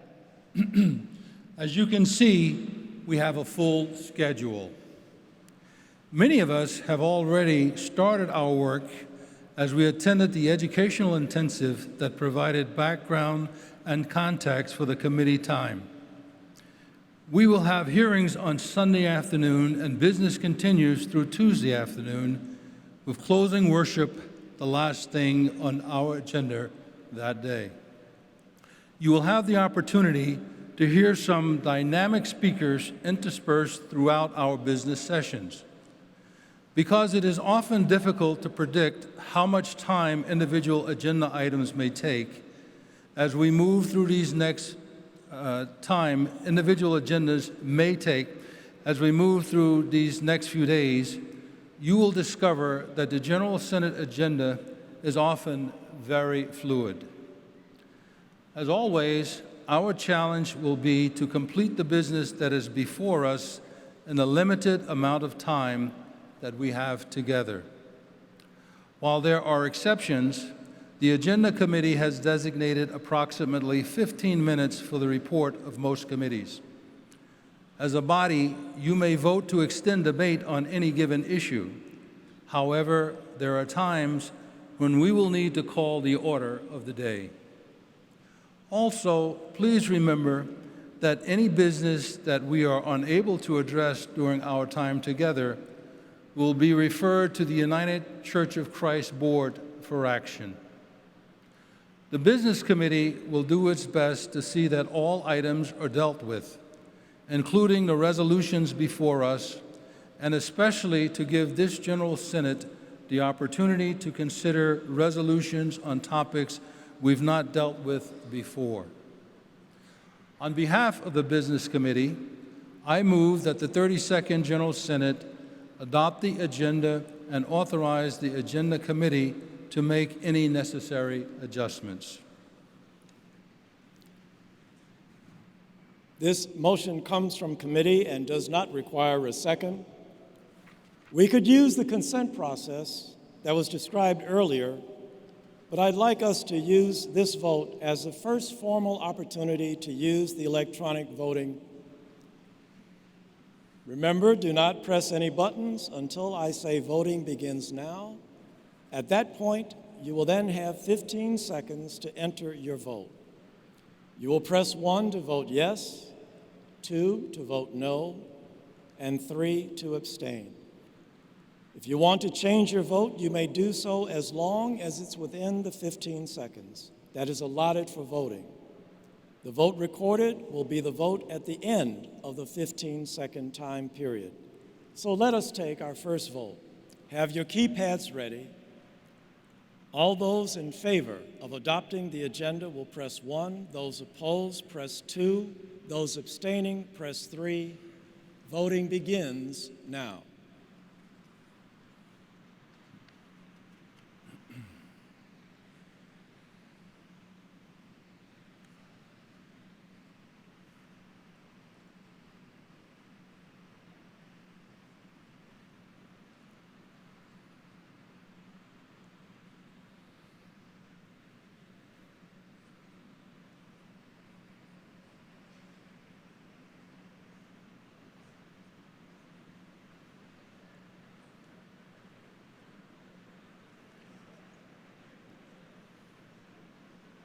12 seconds.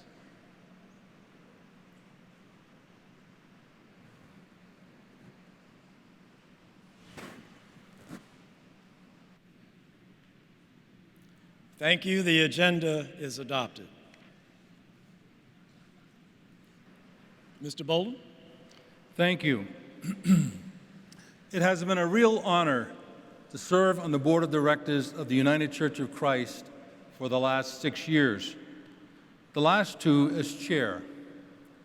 During that period, I have watched and experienced the pains and joys of the board working together to identify and perform its role in a governance structure blessed into being at General Synod 29 at Long Beach in 2013. Since that time, the board has grown tremendously. Following the policies, practice, and rules developed by previous boards under the leadership of Bernard Wilson and Dale Bonds, your current board has worked diligently to adopt strategic focus to establish a firm foundation to enable the United Church of Christ to move boldly into a future of relevancy. A report of the General Synod mandated actions for the board is posted for your review. I would like to highlight a few items that merit your attention. Completing the ratification of the changes to the Constitution has paved the way for enhanced ecumenical partnerships and streamlined leadership, making it possible to take advantage of new opportunities. The United Church of Christ is uniquely positioned to play a critical role in our world today. During the past few years, I have witnessed the remarkable power of the UCC's extraordinary welcome in action in many different settings around the country and beyond. In Canada, the United Kingdom, Germany, Hungary, Switzerland, and Italy, I have seen the high regard and expectation that exists for the United Church of Christ, not only from members of the UCC, but also from other denominations and ecumenical partners, like the Waldensians in Italy and the World Council of Churches in Switzerland. One can only imagine the deliverables that earned such esteem and expectations. there is also the inspiration to continue the fine tradition of faith and service established by our predecessors. To be able to seize the opportunity to go where the Spirit moves us, the Board has adopted the purpose, mission, and vision statements. Our purpose, to love God with all our heart, mind, soul, and strength, and our neighbor as ourselves. Our vision, united in Christ's love, a just world for all. Our mission, united in spirit and inspired by God's grace, we welcome all, love all, and seek justice for all.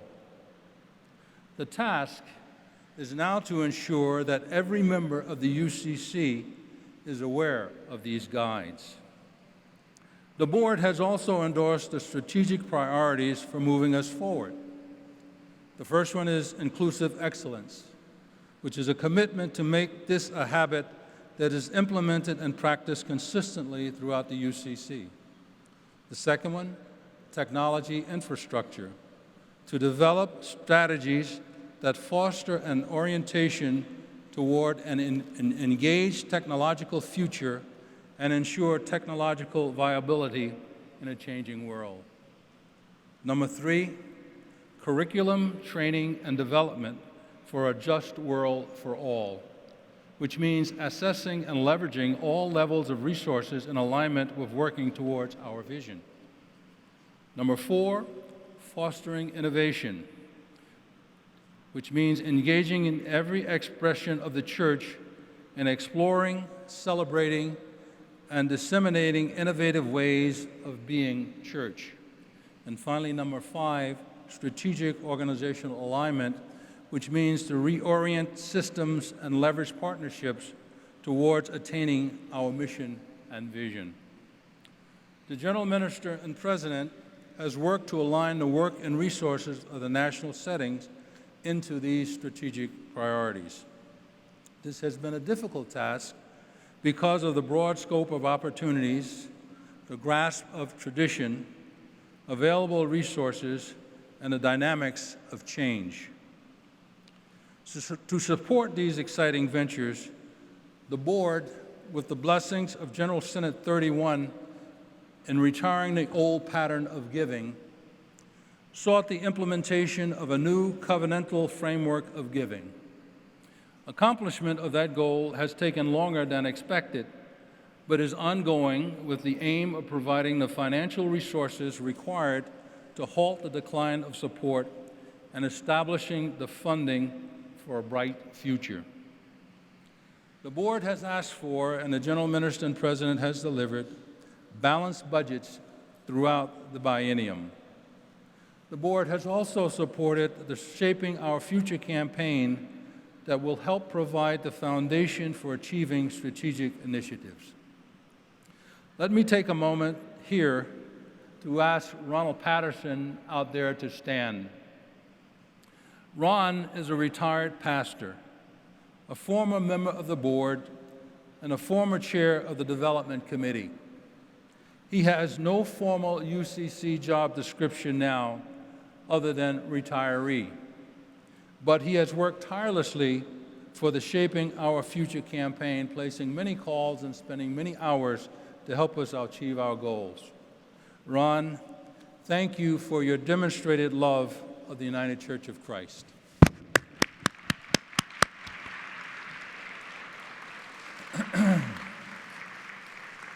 The Board is acutely aware of the benefits of our covenantal relationships with other entities of the UCC and tries to accomplish our work with the cooperation, participation, knowledge, and where possible, consensus of those partners.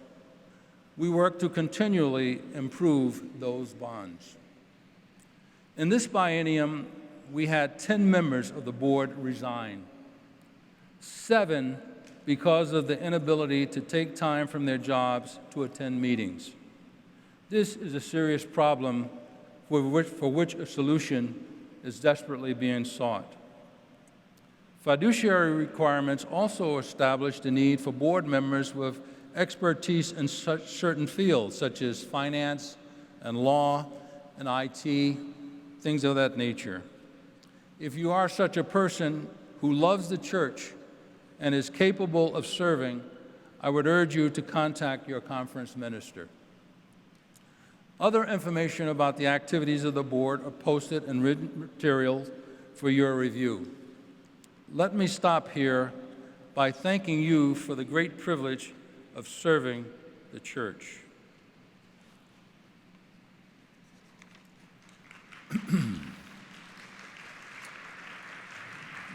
Your 2017-2019 board is comprised of wonderful people who work diligently to act in the best interest of the United Church of Christ. They devoted much time, energy, expertise, and money to help the board do its best to move the UCC in the right direction. They were all outstanding servants, but several excel beyond that point, and I would like to thank them for their exemplary service. May I ask the following people to stand: Carolyn Belson, Richard Harder, Nasif Joseph, Kevin Peterson, and Norman Williams. Thank you all very much.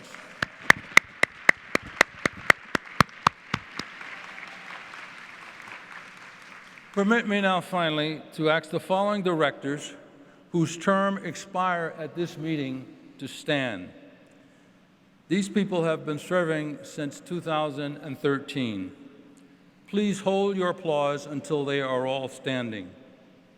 Caroline Belson, Hannah Cranberry, Robert Freeberg, Donald Hart, Wesley Hurt, Nasa Joseph, Keith Mills, James Moose, Kevin Omi, Kevin Peterson, Carol Shipley, Hannah Snyder Samuelson, and Norman Williams.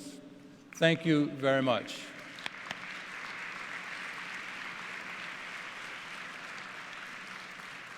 I'm very proud of the work of the 2017-2019 Board of Directors for the United Church of Christ, and confident that the board for the 2019-2021 biennium, under the capable leadership of Yvette Wynn and Cameron Barr, will continue the tradition of outstanding service blazed by the UCCB since Long Beach. Thank you very much.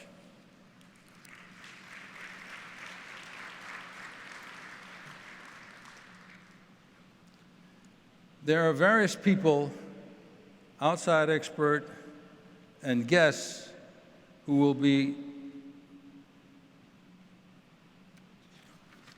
one second, please. You're right. Keep going. That's right. Various people, staff people, outside expert, and guests who will be addressing the Synod over the next 5 days.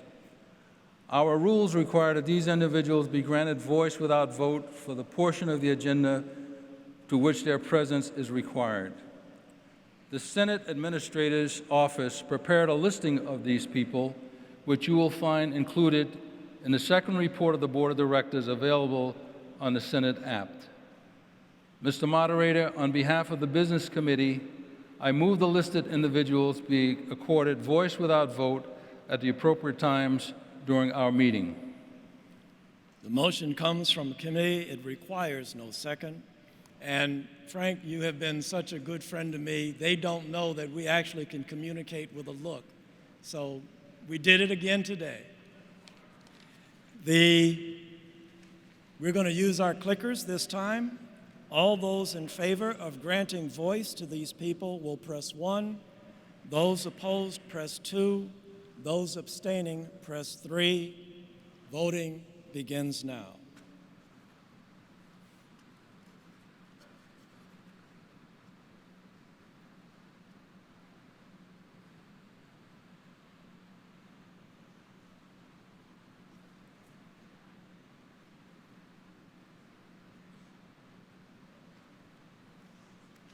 Fifteen seconds.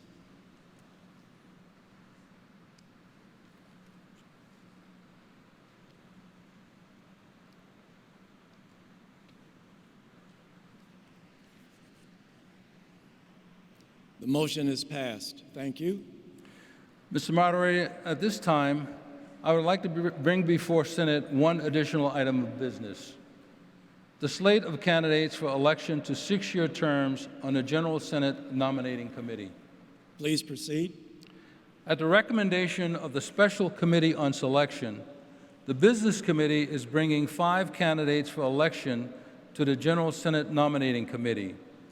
They are June Boutwell, Faith Burgess, Paul Fogel, Carol Reynolds, and Marvin Silver. Their biographies and qualifications have been posted for the past 3 months, and with their election by Senate, the diversity requirements for the nominating committee will be met or exceeded. Mr. Moderator, I would urge all delegates to wholeheartedly vote to adopt this slate of diverse and wonderfully qualified candidates. The slate of candidates for election to the General Synod Nominating Committee comes from a committee and needs no second. By consent, does the Synod receive the slate of candidates for election to the General Synod Nominating Committee? All in favor say aye. All opposed, the same. Motion carries. Mr. Moderator, this concludes my remarks. Frank, thank you for all of your hard work over these past 2 years and your mentoring of me. Thank you.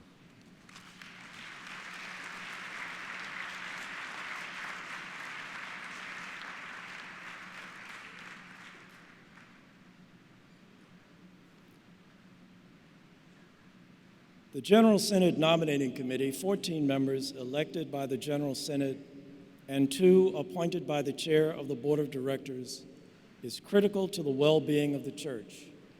Carefully selecting from a pool of candidates those it recommends to you for election to the Board of Directors and as moderator and assistant moderator of the General Synod.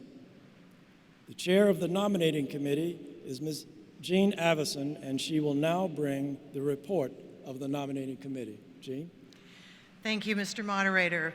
Good afternoon. My name is Jean Avison, and I bring you greetings from the Central Pacific Conference of the United Church of Christ, encompassing churches in the state of Oregon, southern Idaho, and the Washington churches that border Oregon. The first report of the Nominating Committee, the slate of nominees for election to the United Church of Christ Board, was made public on the UCC General Synod website for delegate review on April the 15th.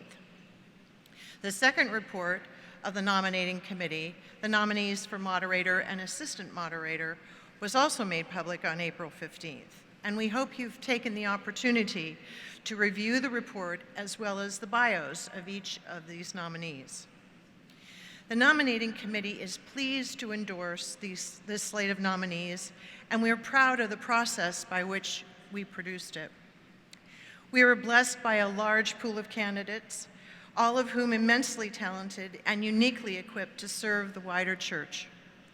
It was at times challenging to pick a nominee in place of another, but we handled this challenge with careful discernment, examining skill sets and spiritual gifts, while balancing the need for both experienced nominees and opportunities for younger, less experienced nominees. Without question, every nominee is clearly devoted to our United Church of Christ. We diligently completed references for all nominees. Each member of the Nominating Committee worked over several months with references and engaged in in-depth phone conversations in order to carefully vet each candidate, learning more about their talents and their gifts. This enabled our committee to speak with more authority on the qualifications of each nominee when we met in Cleveland in January. We began our time with meaningful worship to center ourselves and invite the Holy Spirit into our discussions. We had evocative discussions about each candidate and believe our efforts were carried out with care and integrity. The result yielded a diverse and skilled slate of nominees that we present to you for election here at Synod while staying true to the mandate of the UCC bylaws. The same holds true regarding our selections for moderator and assistant moderator of the 33rd General Synod. As a team, one of the greatest challenges we faced was to make certain that voices of all age groups are heard. To that end, our committee asks you, the delegates and visitors at this General Synod, to keep your eyes and ears open for potential nominees for future board positions, especially those under the age of 30. Biennium goes by quickly, and in just a few short months, we will be asking for names. We appreciate your help. To learn more about the nominating process, I encourage you to attend the hearing on Saturday afternoon at 4:30 p.m. in room 201A here at the Wisconsin Center. The General Synod Nominating Committee is made up of individuals who, like you, are devoted members of this wonderful faith expression we call the United Church of Christ. It has been an honor to serve alongside each and every one of these individuals. I am both blessed and grateful for their commitment and heart for these tasks. Mr. Moderator, on behalf of the Nominating Committee, I formally submit to Synod the first and second reports of the Nominating Committee as posted on the UCC website, and urge the election of these outstanding nominees by the delegates of the 32nd General Synod. Thank you. Thank you. They will be voted and elected on Monday morning. Thank you, Jean, and to all the members of the Nominating Committee. Members of the Nominating Committee, would you please stand and be recognized by the General Synod?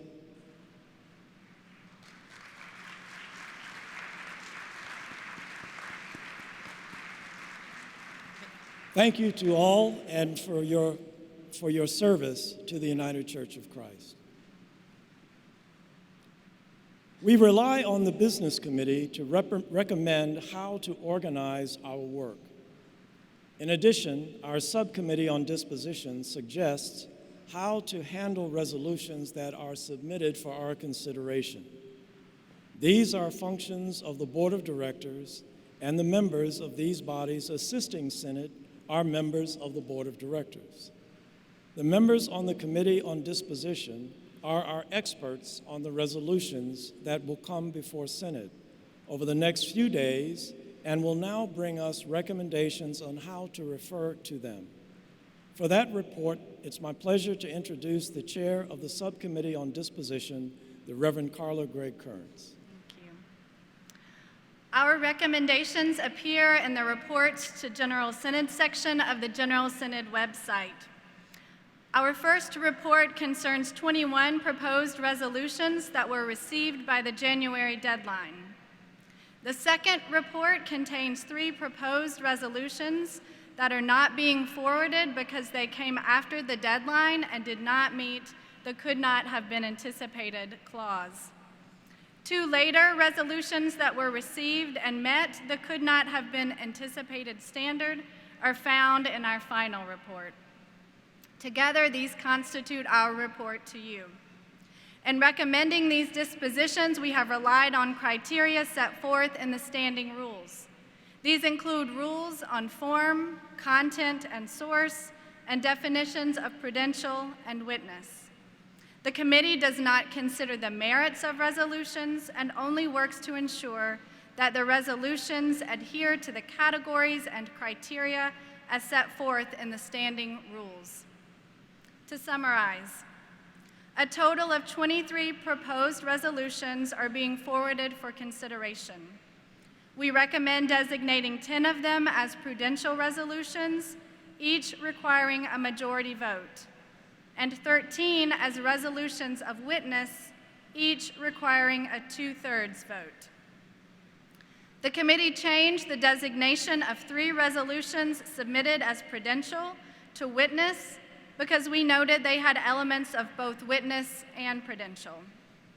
The General Synod standing rules define a resolution of witness as an expression of the General Synod concerning a moral, ethical, or religious matter confronting the church, the nation, or the world, adopted for the guidance of the officers, covenanted, associated, or affiliated ministries or other bodies. While all 3 dealt with aspects of our life together, they also contain what would be an expression of General Synod for the wider world, as well as UCC settings. Any resolution that has both witness and prudential aspects needs to fall within the witness category to honor the spirit of the standing rules about how we make such statements, and with the greater vote required for passage. The 3 resolutions we changed to resolutions of witness were stewardship of exhibit space, Jesus said, "Follow me," and non-binary gender language. 19 of the resolutions are recommended for referral to committees of the General Synod, and 4 directly to plenary session. None have been referred to implementing bodies or other bodies, and none directly to the Board of Directors for action. For the record, it is noted that no pronouncements or proposals for action were submitted to this General Synod. If further resolutions are introduced as new business, the Committee on Disposition will review them this afternoon and formulate recommendations. We recommend that you delegate to the Business Committee the task of assigning final dispositions to any new business so submitted. Mr. Moderator, our motion is as follows. The 32nd General Synod adopts the report of the Committee on Disposition and delegates to the Business Committee the referral of new business submitted during the first plenary of this General Synod. This motion comes from a committee and requires no second. The General Synod has received the report, and the question is now before the House. Is there any discussion?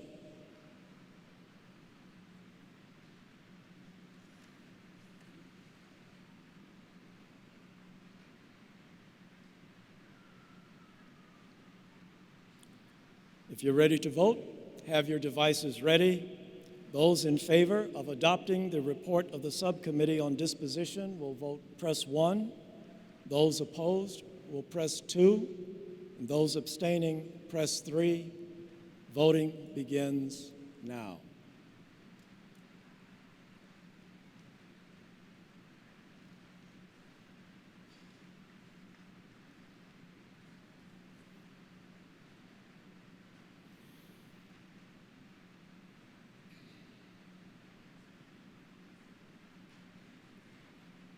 Fifteen seconds.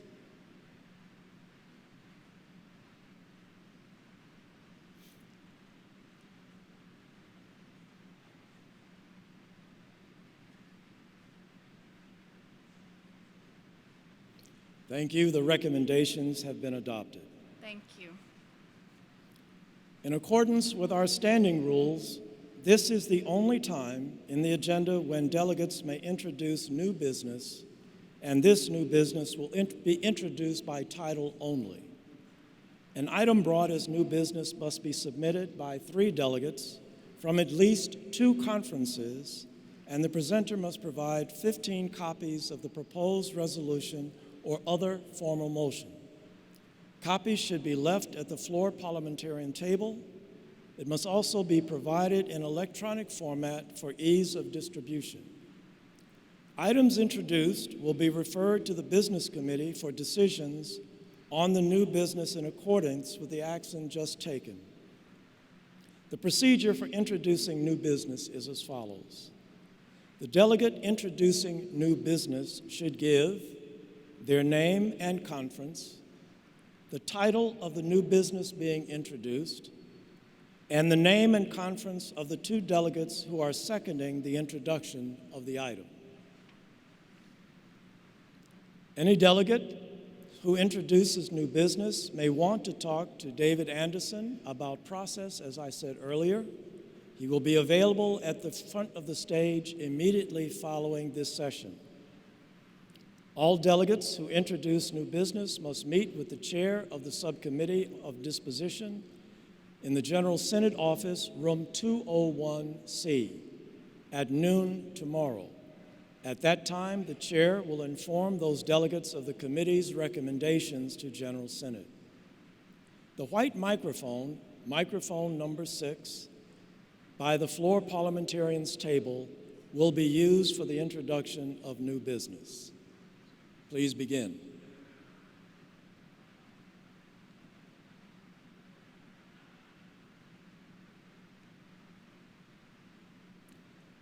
I see the sign up, but I don't see anyone standing at a microphone. I will conclude that normally that is a signal to us that there is someone wishing to speak, but I think we were just letting you know where microphone 6 was. There is no introduction of new business that I see, and I will then move the agenda. Now that the first plenary session is drawing to conclusion, I suppose you've been wondering what's been going on the artist stage.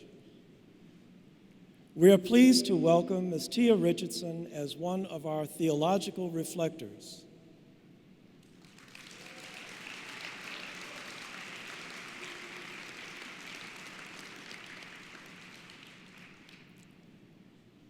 A theological reflector painting on stage? Well, yes. The arts have always been an important part of our Christian heritage. Musicians, painters, poets, dancers, sculptors, architects, and other creative individuals have enriched the spiritual life of the church throughout the centuries. Using their talent and imagination, artists have shared the story of our Creator's God's love for the world. In that spirit, we have asked 3 artists to share their craft and enlighten us through their art. Our first artist, Ms. Tia Richardson, is a community artist and Milwaukee's 2018 Artist of the Year by Milwaukee's Art Board. Tia's primary work is collaborative murals and bookmaking with young people and adults as a tool to build empathy and awareness. Since 2007, she has worked in partnership with organizations and schools across all sectors, serving communities with differing levels of need. In 2015, she was one of 3 artists in residence for Milwaukee Water Commons and gave a talk for the TEDx UW Milwaukee Salon Series titled Our City, Our Canvas, on using community art to leverage cooperation with the tremendous capacity we have as a living organism. Tia will continue to paint this evening and throughout tomorrow morning's plenary.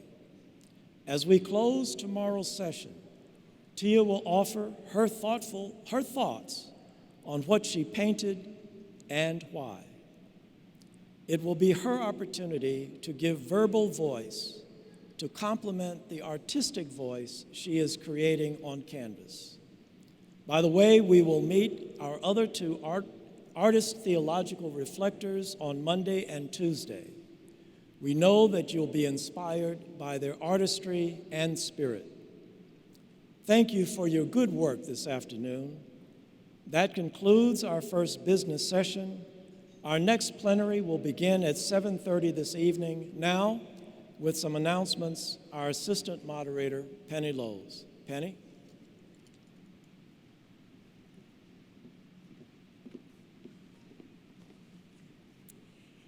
From time to time at General Synod, the Spirit moves us, and we might need a time to pause and reflect and remember whose we are and why we are here. Delegates, you should have received a bookmark in your packet, and on that bookmark is a prayer of discernment and marks of discernment. This bookmark has history. It was used at the Atlanta General Synod in 2005. So those of you who have your bookmark, I invite you to join me in prayer as we close this session on the prayer of discernment. O God, eternal Spirit, you have called us from east and west and north and south. You have made us one people in this place. We gather mindful of many others present who are part of your body throughout the earth. We thank you for this opportunity to make new friends and discover new partners in the work of your church. As we prepare to reason with one another about the consensus before us, grant us hearts open to the leading of your Holy Spirit and to one another. Give us ears to hear the deeply felt yearnings of those gathered here.